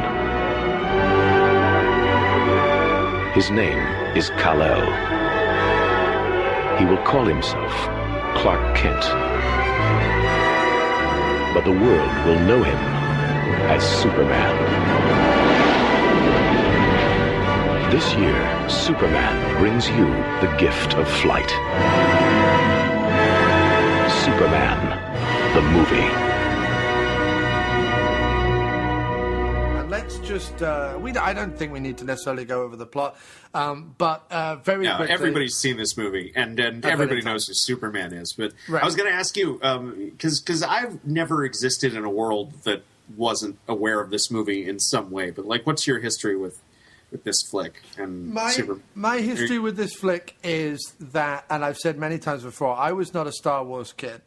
I was a Sherlock Holmes kid, an Indiana Jones kid, a James Bond kid, and a Superman kid. I saw this in my very young formative years, Indiana Jones as well, Superman as well. I saw Superman 1, 2, and 3 practically back to back. I remember being in junior school when Superman 4 came out. There were posters all over our classroom. Very much, another one of my nostalgic-filled childhood franchises, most definitely. Yeah. Awesome.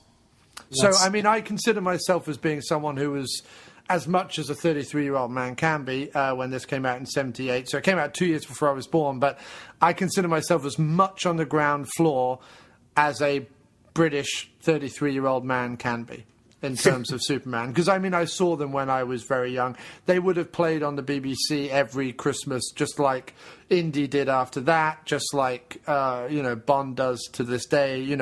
They were staples every year in the Cross household.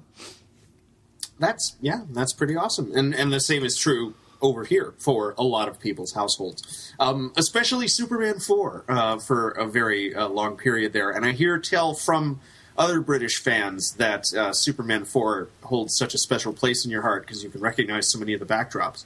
Right, exactly. Well, I mean, we not only that, but just like the Death Star is populated entirely with old British character actors, from Ken Colley to Peter Cushing, just as Krypton, Trevor Howard shows up in fucking Krypton. In the tinfoil suits and everything. Yeah, right, there he is. And Marlon Brando is doing his best clipped British accent because apparently Kryptonians the planet Kryptons are all British, apparently. Which I love in these, because obviously Indy was shot there, Star Wars was shot there, Bond is shot there, and Superman was shot there. You do get these, and it was back before, and then in the 90s everything gets shot in Australia, then New Zealand, then Asia, and then Canada. Like, everything then goes out to places that aren't fucking expensive to film. But in the 80s, because Thatcher was privatizing everything at the time and we were in the death throes of socialism, things were still fairly cheap to film there in the late 70s, early 80s. So all these classic movies that our generation grew up on, all filmed in my backyard, mate. And that's why Marlon Brando is doing his very best Richard Burton impersonation. Like a boss, yes, he is. Like yes, a pro. He's owning that. He is owning that suit. That's for sure. I love those suits. I mean, that suit, the glowing suits, are such a great practical idea. They're phenomenal. There's no effect there, but it's genius. I love it. And everyone's glyphs on their chests. That became a thing after this. It's particularly awesome. But yeah, you get the entire Krypton sequence is the entire conception of Krypton was also completely unique to this movie and has since grown up to influence the rest of the comics. No, I have no idea why Krypton was an ice planet, but it is now. Right. So, and obviously Susanna York is in there as Lara. She's another Superman's mom, British actress with the flame red hair in this one, right? Yes. And she's. I was watching it again today. In fact, not today, rather last night. And the whole Krypton sequence, I think. I mean, it's great. I think it's really well done from a design point of view and from a setup point of view, and gives you enough so that, when it all collapses around them, there is enough of a sense of loss, enough so that you take the journey with baby Soups as he flies towards the Earth. And enough, coupled with a sense of, this is as awesome, if not more awesome, as the Irwin Allen disaster movie Next Door, because this is both a disaster movie and a great big utopian sci-fi movie that you would have seen like last year, like your Logan's Run, right? Exactly. Say. And it doesn't. It doesn't make a huge sense, like you say, that it's this kind of planet that exists entirely made out of stalactites and crystals, and orbiting this red giant that then explodes. I mean, Jarrell says the planet's going to explode, and it does. But what always got me was that the sun explodes too. Right. And not a hint of green anywhere, except that one single crystal that Jarrell puts in his little star-shaped flying pod. But no green anywhere, yet kryptonite is green, which doesn't make a whole lick of sense. And the big kind of glowy light towers that are in that takeoff room that just kind of flash in the background. That's a wonderfully generic, almost TV-like science fiction backdrop. What are they doing? Don't worry about it. They're just glowy towers. Yeah, it reminds energy me of some kind. It reminds me of kind of like some of the stuff you'd see coming out of like European sci-fi movies in the late '60s. Sure, this kind of elaborate, almost needlessly so set design, especially since it's supposed to be aesthetic and sparse, and in contrast to like the lushness of Earth, which is going to be all green and dusty and shit. And the movie does a good job of it looks like a live action version of Tron. Yes. To me, is what right. But the movie does a good job of like, here's your first section on Krypton, here's your next section in Kansas, here's a little bit of transitional section in the Fortress of Solitude. Well, and here's a mini coming of age movie, right? His dad kicks it, and he learns, but I'm talking about like the look of the movie is, I always think of it in blocks. Then you get the transitional, and then wallop, you're into the streets of New York with the dude selling fruit and the Daily Planet and the blah, blah, blah, blah, blah, and the whole hustle and bustle of what I think is probably 6th or 7th Avenue in Midtown. But because it looks like a block away from Times Square, or 2 blocks away from Times Square. It looks exactly that. And it's interesting the way the movie is divided up. And I think that's maybe why, after the flying sequence, I'm like, okay, I'm kind of done, because I've kind of got to where I need to be at this point. The rest of it, the Lex Luthor portion of the movie, while Hackman is, wringing droplets of genius out of every word, is, to me, secondary to requirements of what the film's about. Up until then, it's kind of this sweet, lovable, romantic, nostalgia-drenched epic, like we were talking about before.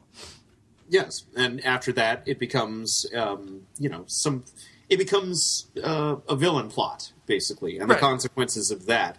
And then it writes itself into a corner, because this thing just in no way, shape, or form follows any kind of 3-act structure. Completely not. No, this just goes on, and you're absolutely right. It is clearly divided up into digestible sections.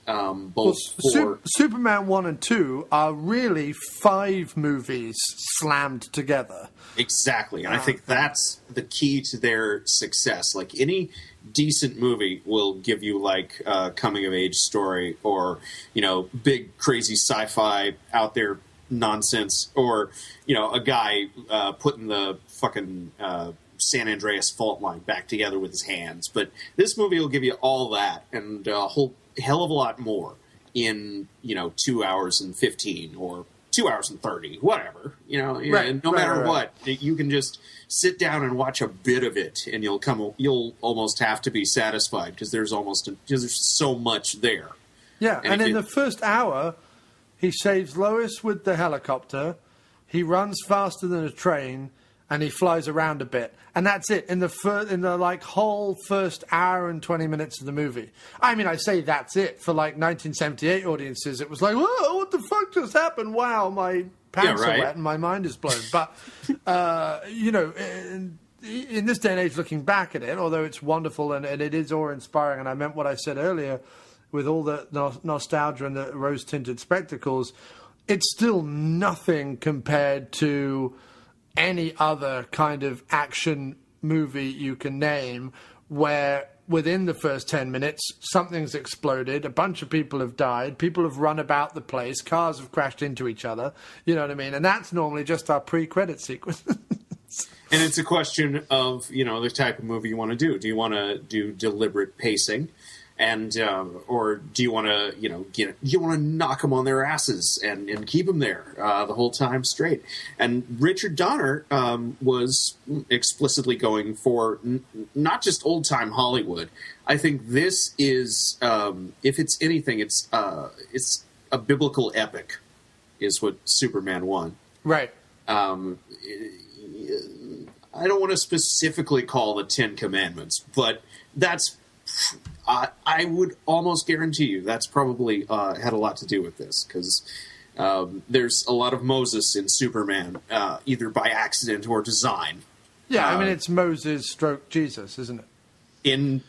Done through the lens of pulp fiction, sci-fi magazines from the 30s. Yeah, which is also one of my favorite porns from the 70s is Moses stroke Jesus, but that's another thing entirely. Sorry, I have to get the blasphemous material out now, otherwise. And your fangirls thank you, I'm sure. Yes, indeed. My fangirls? What? I'm being optimistic.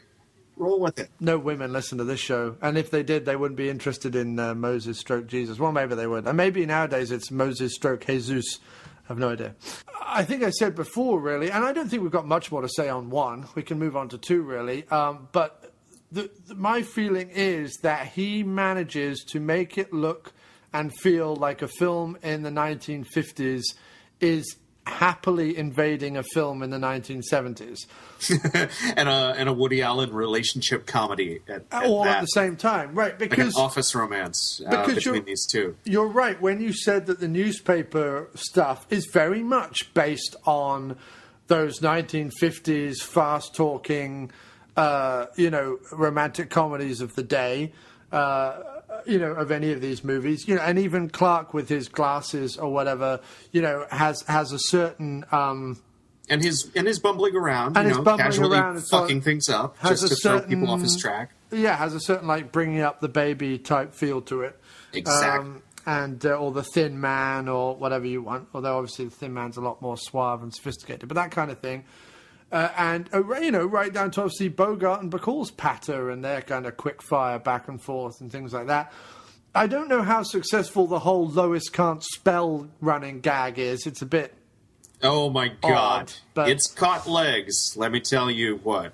Oh my God. But all over the place. Thanks to this movie, Lois has been robbed of her ability to spell. Right. Which is funny for a multi-Pulitzer Prize-winning journalist. Yes, exactly. I do love Jackie Cooper as Perry White. I think he's great. Perfect casting. Mm-hmm. Perfect casting as Perry White. Yes. And as we had a friend mention earlier, he was saying, I prefer Otis to Lex Luthor. What's your feeling on that front? I've always wondered, well, I think I know the answer why the greatest criminal mind of our time would surround himself with complete nincompoops, but it's I've always wondered that myself. I like that he asked the question but then never answers it. Proving to me, that he's not exactly the greatest mind of our time. No, I mean, and obviously he's not, and that's kind of disappointing in and of itself, because to my mind, Superman should be battling the greatest criminal mind of our time. I mean, otherwise, what else you got? You're not gonna you sank all the money into just getting him to work in the first place. Of course, your first antagonist is going to be human. And, of course, it's going to be Lex Luthor, because he was just ubiquitous. That's pretty much the only reason why he's famous, because he just kept showing up. But at this point, he didn't really... he was more of a loner in the comics, Lex Luthor was. He didn't work with many sidekicks. And so I can totally see this happening in some screenwriter meeting. We've got to give Lex some people to talk to, some people to monologue at. It's another 50s trope, though. You've got Valerie Perrin as the gangster's mall, high-pitched, bubbly, blonde, large-chested eye candy. Does nothing but give him shit. Right, does nothing but have lots of cleavage. And then you have Ned Beatty, who is, the lovable, bumbling boob, who is, he's the although obviously the weight is transferred, he is the Laurel to Lex Luthor's Hardy. I could see that. In terms that, I mean, now, obviously, Lex Luthor is meant to be a genius, whereas obviously Hardy is just being a braggart and thinking that he's clever. But Laurel is always the one that is making, you know, Hardy fall over or Hardy get a face and there full was of there was a pie fine or line whatever. between genius and arrogance running through most mad scientists in comics. So Right. that's completely in character. But this Lex Luthor, I think, But you added, look at the ladder sequence, is what I'm thinking, where he Yeah, pulls the ladder exactly. away from him and that whole thing. because it's and it's supposedly funny. But no, to me, what's really Well, it's one step away from having like honks and squeaks and stuff like put on the soundtrack. You know what I mean? Exactly. Yeah. That's exactly it. Because again, this movie has to be like everything. They have to put. This has to be the Omni movie. It has to be the super movie. In fact, they have to put in the odious comic relief because, as has obviously been proved, it sticks with people and it affects people down through the ages. You know, especially since, you know, as evidenced by the fact that how many generations have watched this movie now, and Right.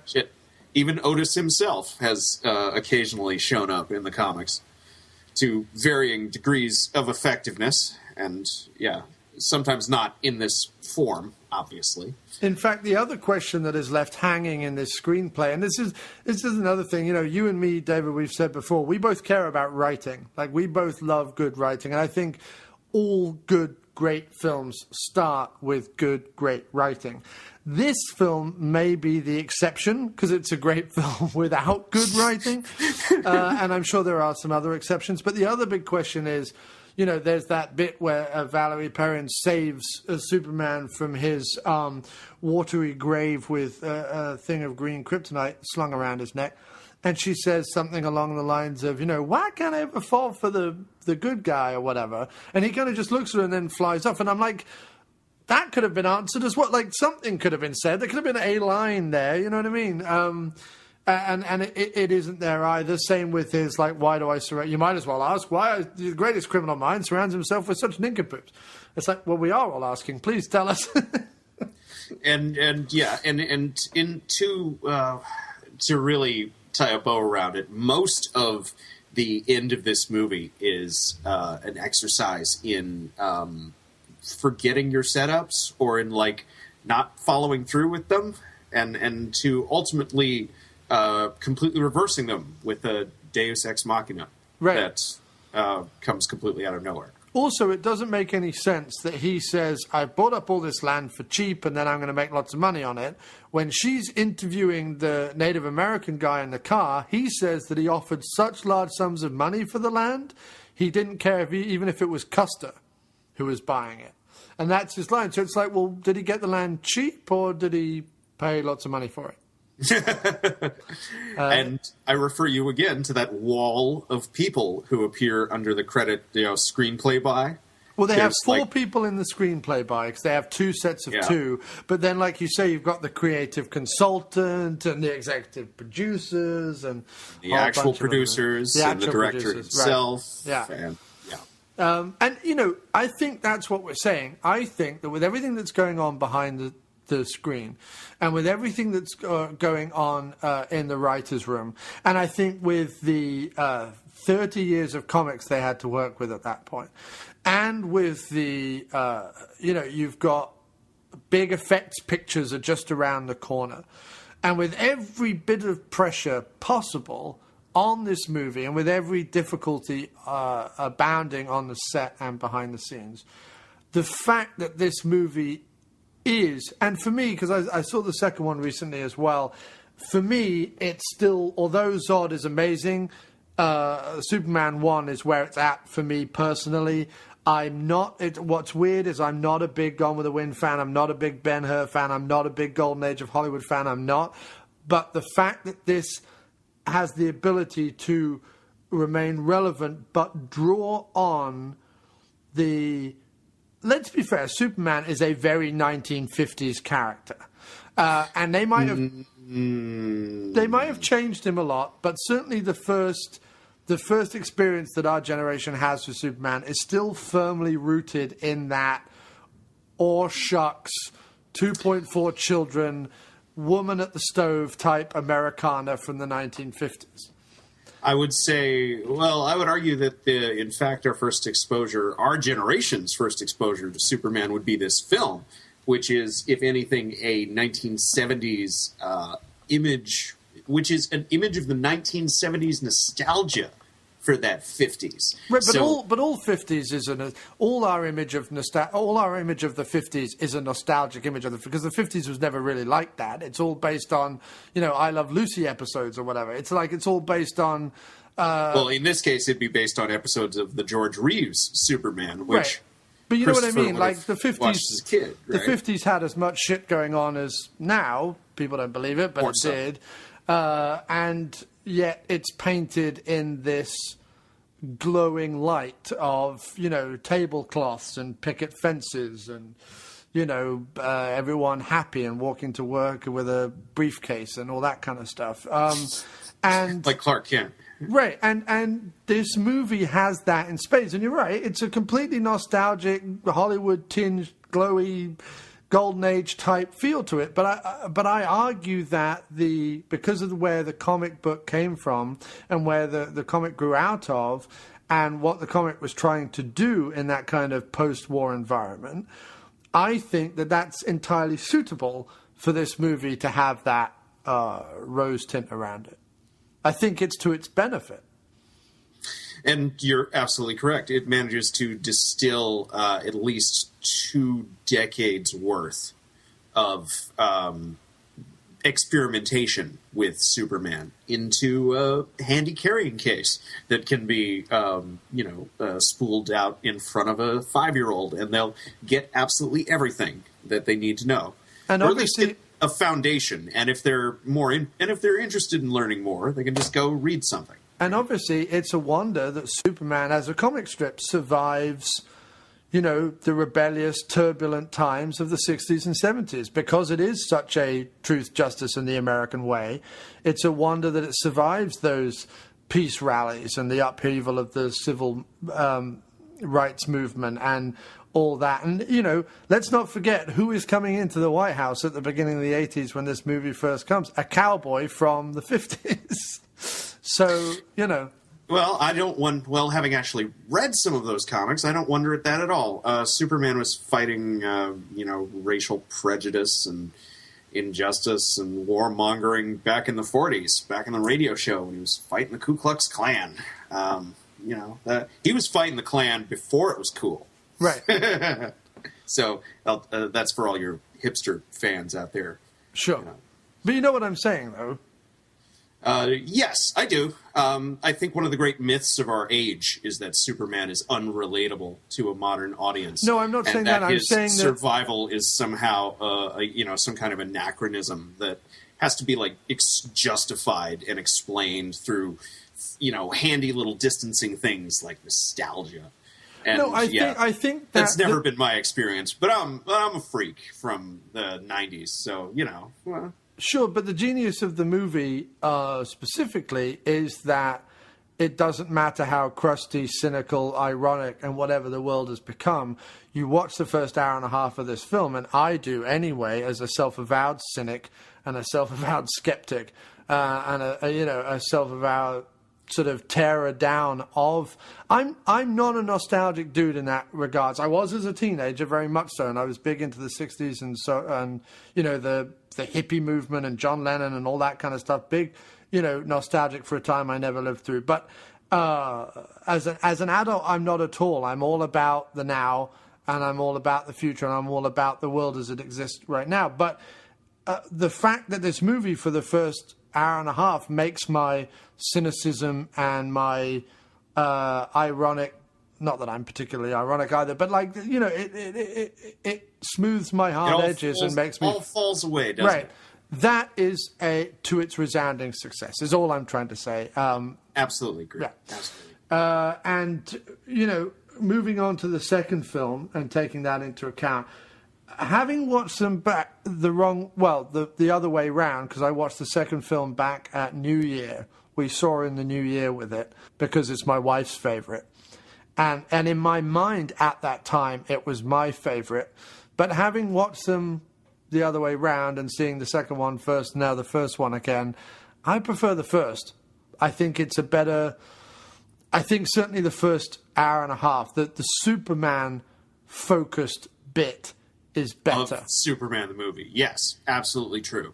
Because there is indeed more of that per minute of movie than there is in the theatrical cut of Superman 2. Even though Reeve doesn't show up until the 43-minute mark. Yeah, exactly. Oh, I want one more point on the first one. I'm so sorry. One more point on the first one. The dude who plays young Clark Kent. What's all that about? What do you mean? His dubbing? No. The look of him and the whole thing. Like, what's all that about? Like, what do you mean? What's all that about? It's where did they get him from? Like, it's just. His name is Jeff East. No, I know. I know. Yeah, he's been in Pumpkinhead. Yeah, he was in Pumpkinhead.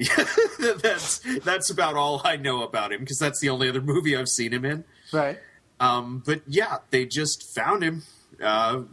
He's a Kansas City native, so, props to my fellow Missourians who made it famous. I hear he's managed to have himself... He's actually a St. Louis, Missouri native. But I hear he's managed to have himself a second life on the convention circuit now that people have started recognizing him again. Yeah. But yeah, I mean, it's he was gainfully employed between 1973 and 1993, and then did nothing until he showed up in a short film in 2009, and then feature in 2010/11 called Last Breath. Although that's what looks like a straight-to-DVD horror movie that got 3.7 out of 10 on. Which means I've got to track it down. Yes. If I tell you that Jeff East is third in the cast list behind Mandy Bannon and James Brink. So yes, Megan Flynn is named also after in it. what his performances will drive you to. That's right, exactly. But no, just Jeff East. It's a curious. He looks nothing like Christopher Reeve at all. And he apparently sounded even less, so that would be why they dubbed his dialogue over without his knowledge. Right, they dubbed him with Reeve. Yes.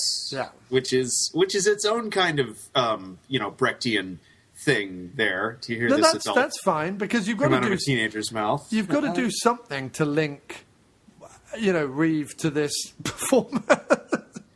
The True, other thing, and anything's better than Tom Welling. True, and true, definitely. Literally anything is better than Tom Welling. A piece of string with with a mouse on the end. My kneecaps with a little smiley face drawn on it and a Superman cape wrapped around them. I don't know why. But what just as long as it has the yellow S on the back, right?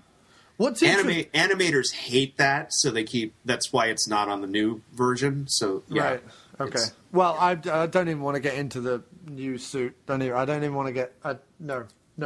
But it's the suit they're using in the comics.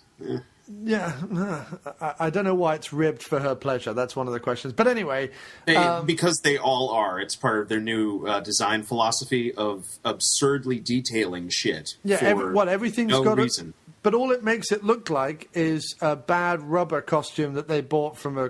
Because the moment you put detailing on it, it's not like this otherworldly thing. It's not whatever. It's this actual rubber armor that he just happens to wear.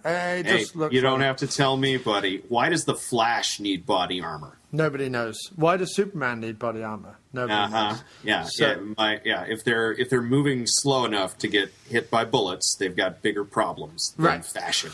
But, and the other thing is that while I understand he's meant to be playing the kind of confused teen, his performance doesn't gel with Reeves' performance at all in terms of the character of Clark Kent. or in terms of the character of Superman. Now, Superman doesn't bear any resemblance to his teenage self, and Clark Kent doesn't bear any resemblance to his teenage self. So I'm a little confused there as to that. I love that section of the movie. I think it looks amazing, and, you know, I love the setup, but... Because Glenn Ford, right? Right, exactly. Yeah. See, now this is an evidence of the Salkinds cheapness here. You go to the trouble of hiring Glenn motherfucking Ford to be Jonathan Kent, and then you give him a heart attack after one scene. Yes. Yes, indeed. That is what we call a waste of resources, right there. That is, yeah. And then that part is the only part of Superman the movie that genuinely pisses me off, because, of course, patterning this movie and really, but really the comics that preceded it, but mostly this movie, people just have a habit of killing Jonathan Kent. Let me tell you. Yeah. And it's getting old. But not in the TV series, right? Didn't he survive? Till season 5 when he died. Oh, okay. Which we all knew was going to happen eventually. I mean, it was no real surprise. Motherfuckers be killing Jonathan Kent left and right. I mean, in the latest reboot in 2011, they're both dead. They died in a car wreck on prom night. Right. Because that's like Batman, right? Right. There's also no reason in the first one why, I mean, apart from obviously that Lois Lane is in trouble, there's no reason why Superman suddenly goes, oh, I'm going to be Superman now. Bum, ba, ba, and then if you listen to Jarrell, he spends 12 years at the Fortress in his dad's holographic university. No, I understand that bit, but what I mean is when he gets to the planet, there's no initial feeling that he's going to be Superman anytime soon. He's happy being Clark Kent, even when they're confronted by the mugger in the alley. So he only becomes Superman, to save Lois Lane. And there's a gag when he's running around looking for a phone booth that doesn't wholly work unless you know that in the previous series he would change in a phone booth. In a lot of the previous series, actually, in the radio shows and in the cartoons, the Fleischer shorts. But they even give up on that because later on he changes mid-flight and his other clothes just disappear magically. They do. Yes, they do. Yep. It's because, you see, this is a fantasy. Right. And that means things don't have to make sense, right? Just like the fact that Lex Luthor knows things from an interview that we know for a fact Superman didn't tell Lois Lane. And he knows... Because we see the whole interview. We see him show up, we see them flirt, we see them do the interview, we see them fly around, and then we see Superman leave. We never see... if they faded that out while Superman was still on a balcony, we could go, he told her more once they landed. But no, we see him leave, and we see Clark Kent come back in. Yes, and the next day... Lex Luthor is like, well, we know from his interview that his home planet exploded and he flew to Earth for 2 years and blah, blah, blah, blah. And I'm like, we don't know any of that. We, the audience, know, but it wasn't in the interview. Lex must have read the script. Right, exactly. Not only that, but it says an interview with Superman, and there's a ton of print on the first, and then they're looking in the middle of the paper as if they're still reading the interview, and I'm like, he gave her maybe 3 answers. and then went flying, and so the rest of it is just her spoken word poem. Yeah, right. The rest of her is some beat haikus that she's throwing out about her moony love for Superman. Yes, exactly, and she'll win a Pulitzer, of course. Of course she will. So on to Superman 2.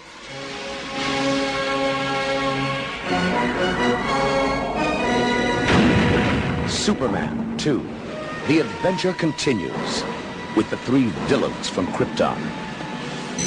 Each one with the same powers as Superman. Each one dedicated to violence against mankind. Think of it. 3 supervillains.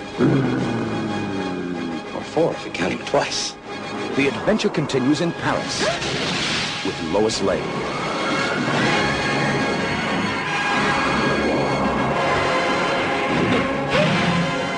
I believe this is your floor. And the romance continues. The adventure continues in Washington.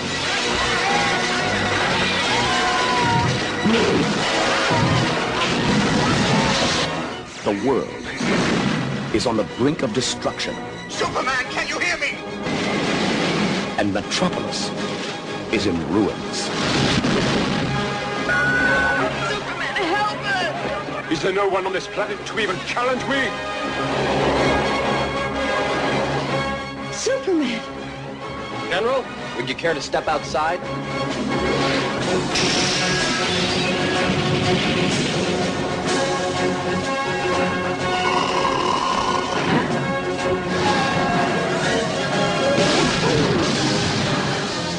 Revenge. Revenge! Revenge! Now we're cooking, huh?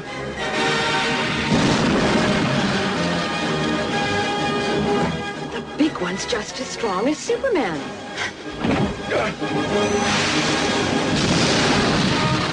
If you've only seen the first part, you haven't seen the best part. The adventure continues in Superman 2.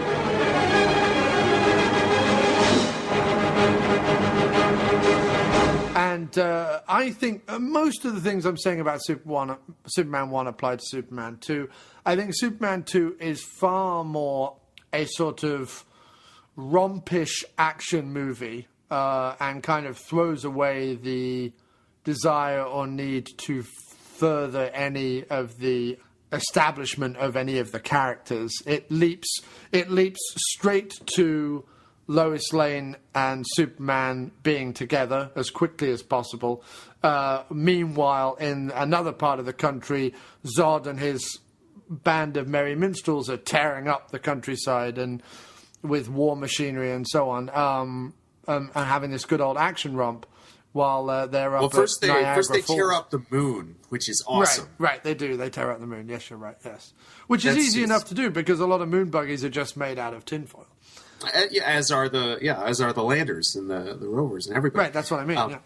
But but that's cool, and and I don't know if we get to Lois and Clark as fast as possible. In the Lester cut, it takes like 50 some odd minutes. Really? I seem get- to remember it being like Lois and Clark after the moon bit, more or less up front, and then it cuts between them and Zod, because Zod is like in some Midwest town, which is really just some Western Street backlot that's been redressed. Oh And the yeah, army totally. But that's by then you're like an hour into the movie. Oh, okay, right.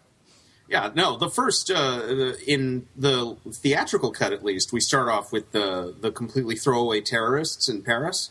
Oh, right, yep. And Superman, for the second time in a row, in fact, solves his problem by throwing it into space. Yes. And the joke being is that if there really was a Superman, he would be too busy to work in a newspaper or have a girlfriend because there would be problems. Like if he's getting cats out of trees, if he's willing to show up for that, he would be busy around the clock. I mean, that's why they've turned it around. And the best way that I've heard it justified these days is that he holds down a normal job and pretends to be a normal guy in order to even conceivably give enough of a crap to help out other people. Because you're right, if you do it 24 hours a day, you get burnt out real quick, and you start wondering, maybe I should just take over the world. Who's going to stop me? Lex Luthor, the greatest criminal mind of our time? Yeah. Yeah, right, exactly. I took his ass down in like an afternoon. All I had to do was turn the world back. Right. Which is time. another thing, is once you've done that, once you've gone, oh yeah, you can turn back time, that's his solution for everything. Or it should be, right, if this were at all rational. But no, you've got to forget that we turned back time in the last movie. They don't even refer to that whole Lois's dying bit in the opening previously on credit sequence. They do. Yes. They do. We just skip right back to where we were, like we're checking in with the George Reeves series, and everybody's in their place, after the introductory action sequence, we move back in, and they don't immediately get the assignment to Niagara Falls, but we get, more of the two of them And all of the scenes with the two of them, I think we can safely blame on like the Newmans, the husband and wife screenwriting team that helped out with all of this, because I think that and Lester. I think that and Lester, in the sense that he, for some reason, she becomes even more scatterbrain in this one than she was in the first one. Yeah, especially in his cut. And for some reason, he becomes kind of dumb, actually. No, really dumb. And really selfish. And to almost character-breaking levels. Honestly. I mean, I have serious ethical problems with some of this Superman's actions.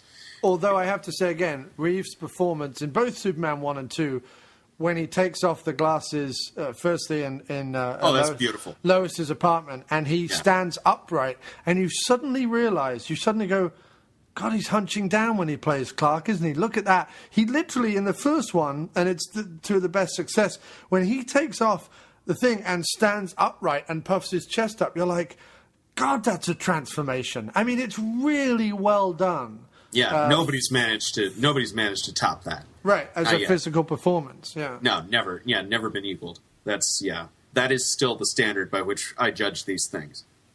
And in fact, all wanting. You believe that Reeve would be, like, that Superman would be unrecognizable as Clark Kent when Reeve plays him.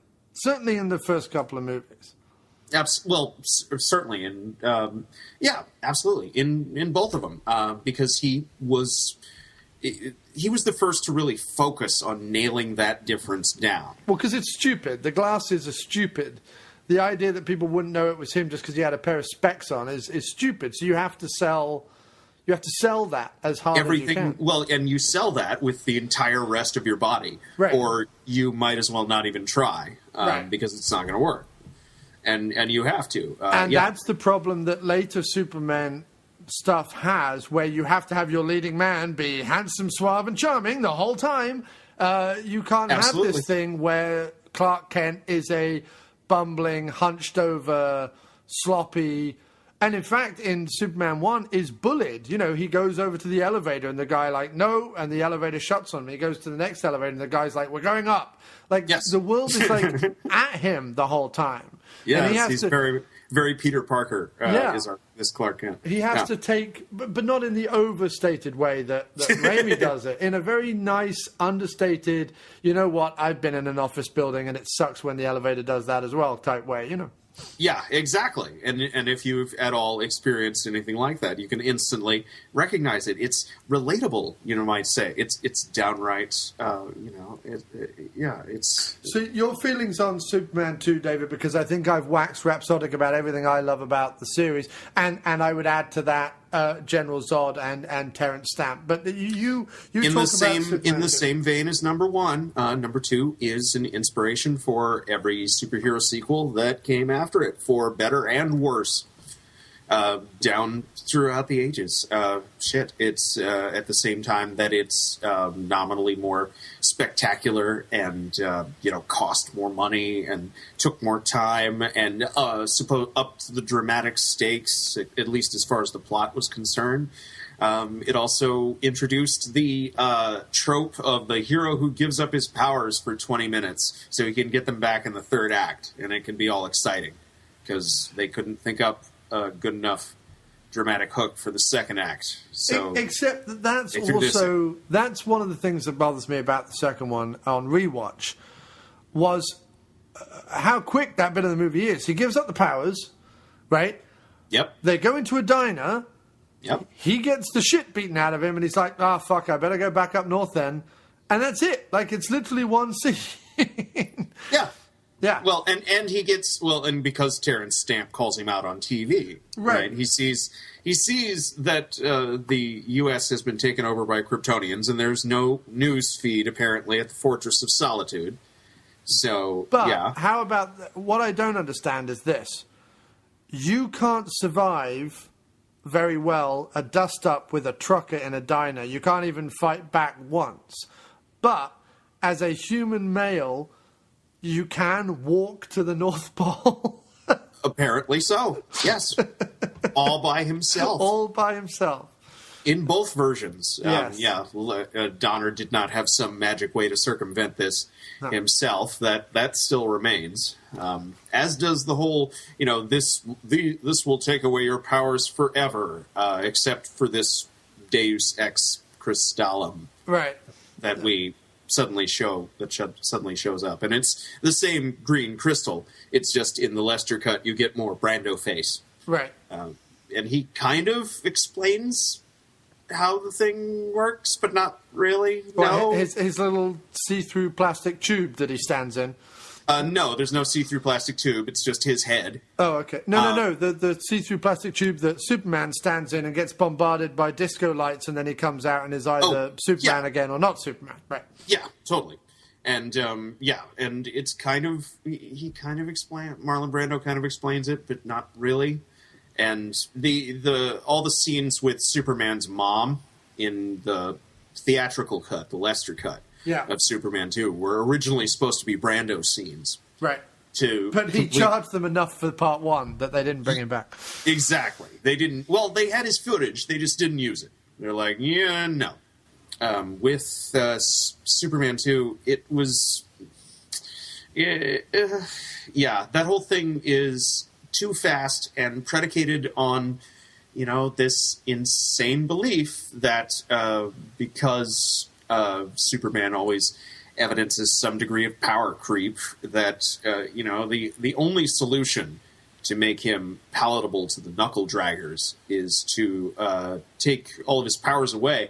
And the thing that will do that quicker than anything is trying to have like a stable adult relationship. Right. But it's ludicrous anyway because, for two things, in fact, for three things. First of all, Lois Lane likes Superman, not Clark, number one, right? Yep. Secondly, you have your villains as Kryptonians, so the playing field is already evened. You don't need to make him human and have him come back as Superman because your playing field is already neutral. So, I mean, they're the two things I could think of. There was a third thing as well, but my mind's gone blank. But those two main things, if you're talking story structure, you don't need to make him human because Lois likes that he's Superman, first of all. Because if he couldn't fly around the world and kiss her in the moonlight, she wouldn't give a shit. In neither cut of this film does he ask her what the hell she thinks before he steps into the molecule chamber that may take away his powers forever. Right. Except, oops, not really. And secondly, the whole reason you have the bad guys that you have is because it evens the playing field. In fact, it makes it harder for Superman because there's not one, but three of them, and they all have his powers. But you see, we're thinking about it as a story level. We've got to go deeper. Dun, Inception noise. And look at it as like at the level that Donner and everyone else and Mankiewicz and all the screenwriters were probably looking at it through when they conceived this crap. So, like the first one is the first part of an epic, so it's his birth to adulthood. And this second part then would be the time of his death. Except you can't kill Superman, right? Right. So we've got to have a metaphorical death. We've got to take away his we've got to take away his powers, and we've got to have him get the shit beat out of him. So he's got to have his passion, right? And then we beat the shit out of him some more, because he's got to fight those three, right? But then at the end we have redemption, and then we were supposed to have the turning back time so that he can fix all the damage the Zod Squad does. Right. But obviously that got moved to the first movie, and then we start in with, power creep and telekinesis beams and cellophane S's. No, yeah. I mean, I think even more than those issues, I think my problem rewatching the second one again was how long that ending goes on with Terrence Stamp just literally just standing in a studio, because not even a real fucking road, which bothers me as well. It's not even a particularly detailed or well-created studio. It's a pretty haphazard New York street studio. I mean, they could have filmed on the fucking Warner's backlot that has a New York street studio, but I don't know. Or Paramount or whatever it is. But no, they recreated some shitty, like, literally a quarter of a street block bit just so they could do a guy on a telephone blowing over and still trying to talk into it gag, which doesn't work in any way at all. Except in the silent films that did it originally. Sure, no, I mean, you could turn the speaking off both these movies, put behind them, type music, and really they would work well enough. You would understand what was going on in them. You know, the script is really secondary to the physical performance and the way that both films are shot. I prefer Donna. I prefer the performances. I prefer the way it's shot. I prefer the first hour and a half of one. I find 2 is great for Zod. I find 2 is fine for Lois and Clark, although nothing reaches the touching romance of that flight sequence in 1. Which to me I find utterly charming. And I could take or leave the "Can you read my mind" sequence to tell you the absolute truth, but I still completely agree with you. I just set them back to their interview there on the balcony. That's about as high. That's about as good as it gets. And in this whole thing, if a woman asks what color her underwear is on the first date, you're in. That's it. There's no turning back at that point. Yeah, everybody should know that. And he knows it, too. That's why he almost comes out to her when he shows up later as Clark. But then he chickens out at the last minute. Because the 70s were a time of experimentation for Superman in the comics. I'll just get that out of the way real quick here. By experimentation, do you mean, like, swinging? Do you mean homosexuality? No, I'm kidding. No, actually, that was the one thing that was not allowed. I'm joking. Which is you joke, but it's true. That's part of what. I thought they were having key parties and wearing a lot of orange. They didn't even let him and Lois date. Him and Lois even broke up so that she could have her own spin-off series for like a second, and he could become like a TV news anchor with Lana Lang as his co-host. Right.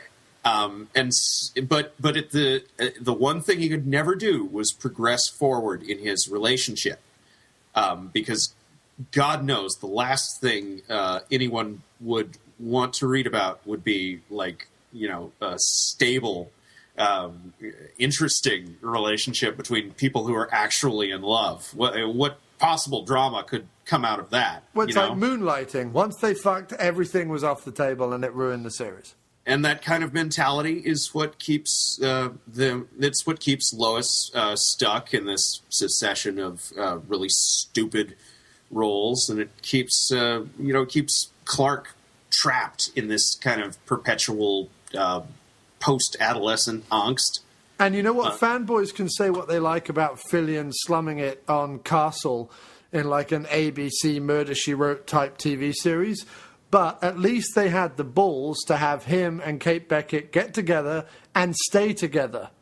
And they're actually in it, and it's working for the series. She didn't die or turn evil. No, and it didn't ruin the series. It's still as popular as ever amongst... Oh, my God. Well, of course, the same was true about the comics eventually, once they got right down to it in 97. Although, of course, we have got the Kevin Smith discussion of how does Lois have Superman's baby? His sperm would shoot right through Kevin Smith. Do you think Kevin Smith is smart enough to come up with that all by himself?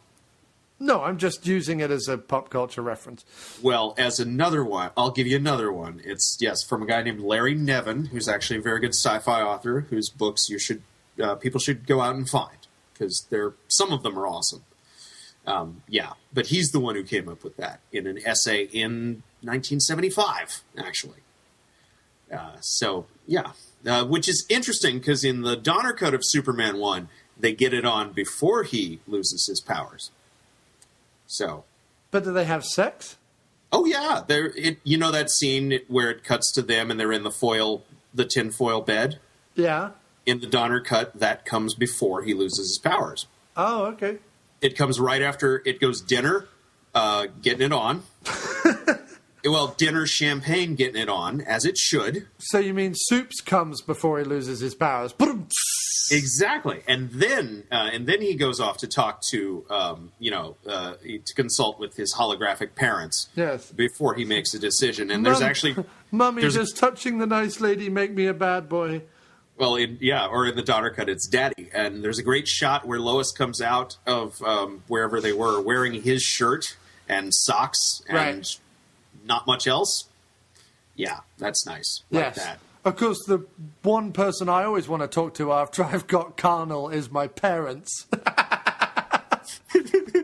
I think it's probably the last two people on Earth you'd want to see. Once you're all like, your hair's everywhere, your face is all red, you've gone to the kitchen to get a glass of water. The last thing you'd want, shirt's not buttoned correctly. Yeah, the last thing you want to see is your mum and dad going, "Now let us just give you some life lessons." Jesus Christ, Dad, get out of the kitchen. Well, when I say post-coital. When I say for better or worse, I mean it. And one of the worst things is that cinematic Superman cannot make a goddamn decision without consulting his hollow parents or his not girlfriend, Lois Lane. It reoccurs throughout all of these movies. And there's, in the extended edition of the Donner Cut, one of the things that's extended is there's an extended scene of him talking to Jor-El after he debuts publicly, right? Right. And it's just... and obviously Superman is also extended if they've had sex. Sorry, I'm just trying to squeeze in as many knob gags as I can. Carry on, dude. No, that's fine. That's fine. That's fine. Yeah. The comic book writers in the 90s actually got a lot of mileage out of trying to sneak oblique references to the two of them getting it on into dialogue, and there were like real censors back in the 90s and watching over comic books, and so it was always nice being like 12 and being like ha ha ha when you noticed it. There's little things like that. But anyway, in Superman 4 is the worst of this because he can't make a decision. They couldn't even get Brando for that, so he's down to talking to the Council of Elders, the very council that told his father to fuck off. I'm like, why are you talking to these assholes? What the fuck? Because it's a canon film. That's why.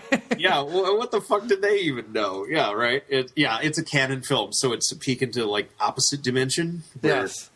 Yeah, right is wrong and black is white, and you can just wipe people's minds with your tongue. Don't like that one. That's a bad superpower. So you're not a fan of the kiss that makes her forget, the Rohypnol snog? Rohypnol kisses? No, not at all. I think I'll take Turning Back Time over that any day of the week. Fair enough.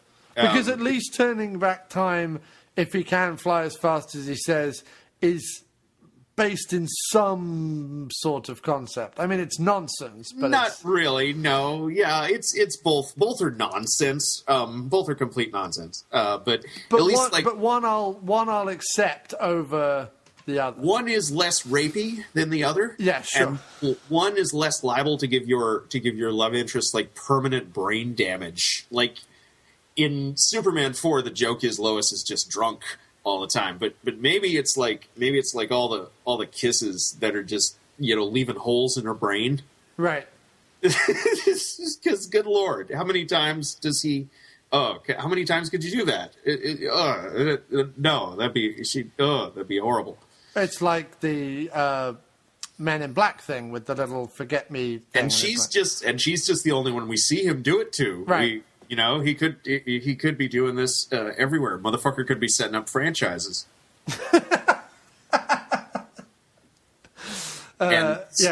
So everybody bitched about Superman Returns, where Superman was like creepy stalker man, but and had a baby Soups, had a little I'm going to pitch pianos across the room type baby Soups.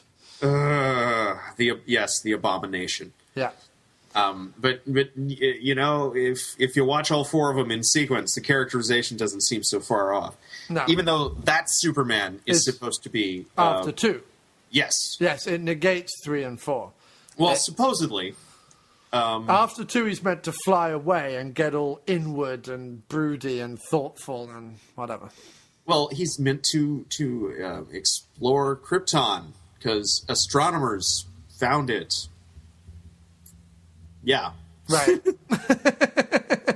Well, the real answer is the first movie starts out with him on Krypton, and then he comes to Earth. Right. So Bryan Singer was all like, "Well, my movie's going to start out with him on Krypton, and then he's going to come to Earth again." Yes, because we can't get enough of taking Superman back to Krypton, and it's like, well, people love the first movie, right? So we love the first movie because it's the first movie. The other movies can follow on. You know what I mean? Thank you. Yes, I was just waiting for you to say something like that in your own particular enraged tone. Because I don't understand when the benchmark for the comic book fandom and popularity that is going on today is our late 20s, early 30s generation, whether Hollywood likes to admit it or not. I know they like to think that 15-year-olds go see this stuff, and they are, of course, also going to see this 15 stuff. But the reason why these movies are being made even in the first place, or anyone even gives a shit who Iron Man is, for example, is because of our generation. And yet, all we keep getting handed is fucking reboot movies and origin movies. If you don't know of a character that's been around 60 years, his fucking origin, then read a goddamn book. Stop making the same movie every 10 years. And I'm right there with you. I mean, shit, it's But even I'm worse. Heck Snyder, and Heck Snyder, he has his own way of doing things. Oh my God, I'm Heck Snyder, and Heck Snyder, oh, I know exactly what I'm going to do. Get rid of his pants. His pants are stupid, because I'm Heck Snyder, and I've had this wonderful idea about his pants. Oh. Well, and everybody makes that joke, right? The joke about the underwear on the outside. Yeah, I don't want nobody making jokes about my Superman, because I'm Heck Snyder. But you see, punch him in the face. You see, Hack Snyder has actually had a string of box office failures at this point. So what I think is, this is his like make or break project. This is like where M. Night was. I know 2 years ago. No, he's not where M. Night is. He's had one box office failure. What else has he had? That fucking owl movie that no one went to see that I can't remember. Oh, the Owls of Ga'Hoole. Yeah, whatever that was. Because it was called Legends of the Guardian, the Owls of Ga'Hoole. And the problem with that movie was, apart from Hack Snyder, apart from him, the problem with that was, it was called Legends of the Guardians, the Owl of Ga'Hoole. And when I saw the poster, I was like, must be some kids' TV series I don't know about. Because it sounded like it was part of something, like a book series or a TV series or something. And I was like, well, I don't know what it is, so I don't give a fuck. And I think everyone saw that poster, was like, must be some Nickelodeon thing we don't know about. Yeah, or must be some some Newbery Award winner that I don't know about because I'm not in an elementary school. Right, or some Potter ripoff or whatever, you know. Yeah. So, yeah, I have no idea. But I have no love for Hack Snyder. But I will be going and giving my $13 to see Man of Steel. I don't want people to think that we've given the second Superman the short change. I feel that a little bit in the back of my mind, but that might just be my paranoia. I love the that's just your paranoia, John. Right. It's okay. I love the first one and the second one. If I have to pick, I like the first one. But the thing that I like the most about the first and the second one are the performances of you've got Luthor, Gene Hackman, Ned Beatty, and Valerie Perrin. You've got Christopher Reeve and Margot Kidder and Jackie Cooper. You've got and Mark McClure. Let's throw Jimmy in there. And Mark McClure, right.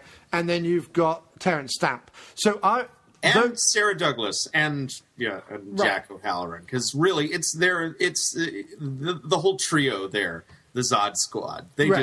They just make my day, honestly. But it's the performances rather than the direction in the second one that I like. And in the first one, it's the performances and the direction. I think the script for both have way too many problems, plot holes, and failings to really go into in any depth. We would be here for another 3 hours.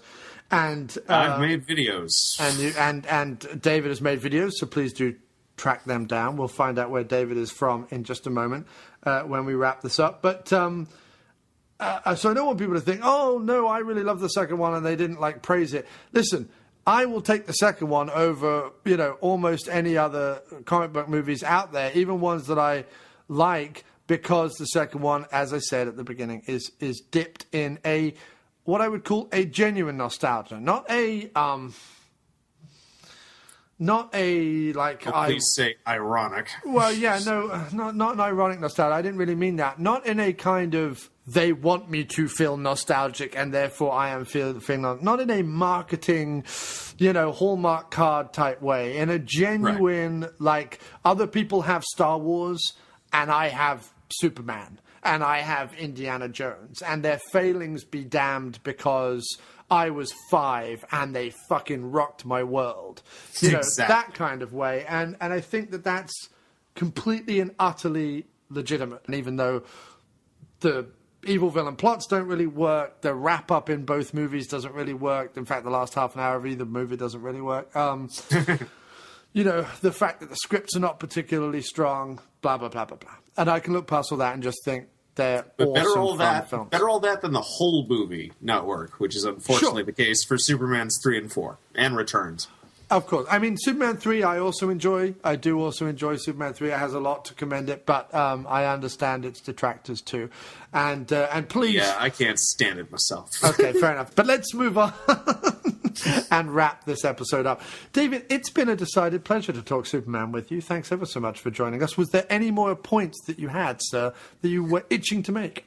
No, that's just about it. I'm just excited to see Man of Steel, and I will obviously be reviewing it as soon as I get the chance, and everyone can check that out at my website, And You Thought It Was Safe, which is at aytiws.com. All right, man. Well, look, thanks ever so much. I think we covered everything. I think we did really well. I loved the feedback from people. I thought that was great. I hope that happens again. Yes, everyone should totally do that all the time. All the time.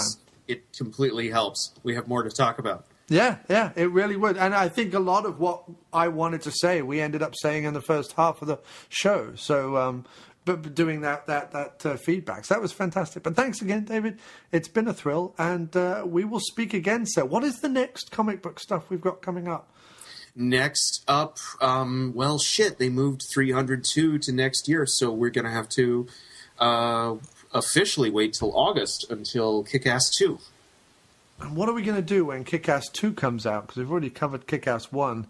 Yeah, good question. Because we've done the Supermans, we've done the Batmans. You know what we could do? The only other Mark Millar property that's been turned into a movie was that thing Wanted. Did you see that? I didn't like it. Oh, I didn't like it. Oh. Angelina Jolie and Morgan Freeman were in it. I never saw it because I didn't like the book. No. The book was awful. There's obviously out there still to do. There are Hellboys. There's the original trilogy of Batmans, because we don't count Batman and Robin. There's the... Oh, we better. It ended an entire age of superhero movies. What else have we got? Because we've done all the Avengers. We've got Sin City 2 in October. You know what we haven't done? Well, we've got Sin City. We could do Sin City, and when we do Sin City, we could get the Doc on, because the Doc loves... that was what I was hoping for. So we could do that. We could do the Burton Batmans. We could do... What else have we got? I was just thinking of one. We haven't done the Spider-Mans, of course. Oh, that was the other point I wanted to make. It is remarkable now, watching these two movies, just how much Raimi... basically redoes Superman 1 and 2. All the way. All the way. Spider-Man 2 is Superman 2 by way of Crime Wave. Yes, exactly. Yeah, you're completely right. So... right down to the taxi cab fight. Yes. Or the fight with taxi cab parts, I should say. Yes, indeed.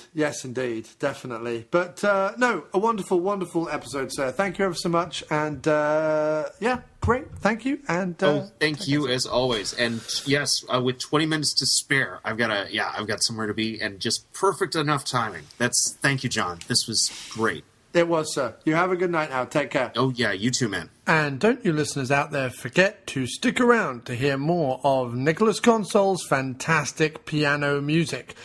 He will be reinterpreting the main Superman theme here on the Diner in just one moment.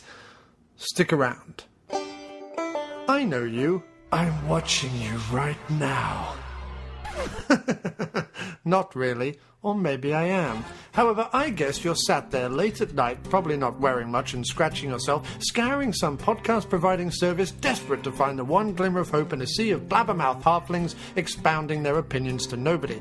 You like B-movies, but which B-movie podcast do you pick? Well, look no further. Bypass the rows and rows of other shiny shows and delve instead into the beautiful and brilliant B-movie bargain bin. You know how you know it's good? No, it's not just the beards the hosts have, although that's a definite plus. It's the films, it's the fun, it's the fact that by listening to this show, you can also get a discount at cheesyflix.com. That's right, a full, fantastic, knowledgeable B-movie podcast and actual bargains on B-movies. That's once a month at bmoviebargainbin.com. 2 men, 2 beards, 2 films, 1 show, the B-Movie Bargain Bin. We can't and won't be bettered. Come on down today to bmoviebargainbin.com, just off Route 49 next to the store with all the stuffed sheepheads in the window. With doggy. Also, this week, you can hear me as a guest on the Bloodbaths and Boomsticks podcast. Please go check them out at bloodbathsandboomsticks.blogspot.com. It was an absolutely fantastic episode. Really can't urge you to go over there, get into their show, listen lots and lots. Also, over on the Dr. Action Show, we've done another commentary. This time it's picked by the listeners on Deadly Ground, starring none other than Steven Seagal. You will want to check that out. So now, just before we end the show, it's Dr. Nick Consol.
just been listening to is part of the Second Unit Podcast Network. Find all of our shows at 2upn.blogspot.com or on Facebook under the Second Unit Podcast Network. Our fantastic list of shows include Drunk on VHS, We Came from the Basement, No Budget Nightmares, The After Movie Diner, Dr. Action and the Kick-Ass Kid, and Bloodbaths and Boomsticks. Take one podcast into the shower. Don't be a blithering idiot, Alan. We can give you the multiple podcast cleansing system all in one place that your hair deserves. Our programming is available across all platforms from iTunes to Podomatic, TalkShoe to Stitcher, so you have absolutely no excuse. Listen today, and a free naked person of your choice will be shipped from Thailand to your door in a matter of weeks. The Second Unit Podcast Network, bringing you the action and leaving the boring stuff to the other guys. Bloody hell. Who does a girl have to blow around here to get a decent beverage?